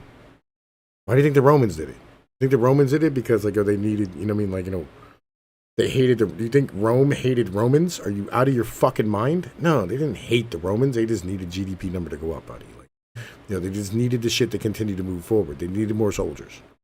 They needed more workers, more slaves. Listen, GDP number go up.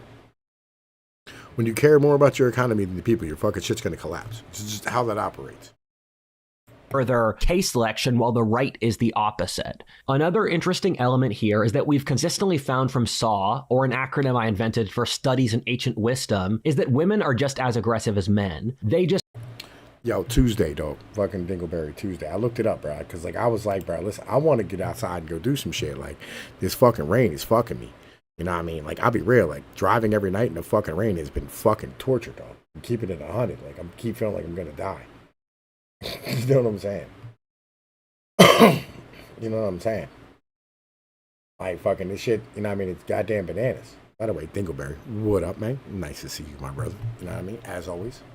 Just put that aggression into interpersonal relationships. This occurs through GSR, or gossiping, shaming, and rallying, that being female relational warfare. If you look at what the left does, they always smear their enemies and make their enemies socially unpalatable. They've been doing this to the right for decades. Leftism is GSR on a continental industrial scale. For an easy example of this, the left criticizes me for being a pseudo-intellectual, incel, autistic, egomaniacal, deranged, schizophrenic, broke, loser, fascist, Nazi. None of those are true, and for many of those, the reality is the exact opposite.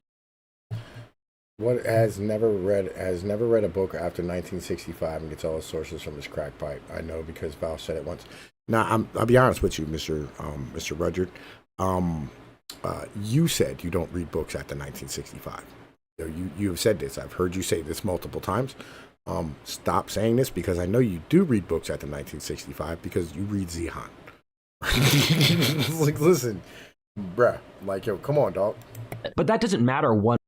By the way, Rudyard, if by any chance you're watching this, you know what I'm saying? Like, yo, bruh, listen, hop in Discord with us. You know what I'm saying? Everybody wants you to come to Discord.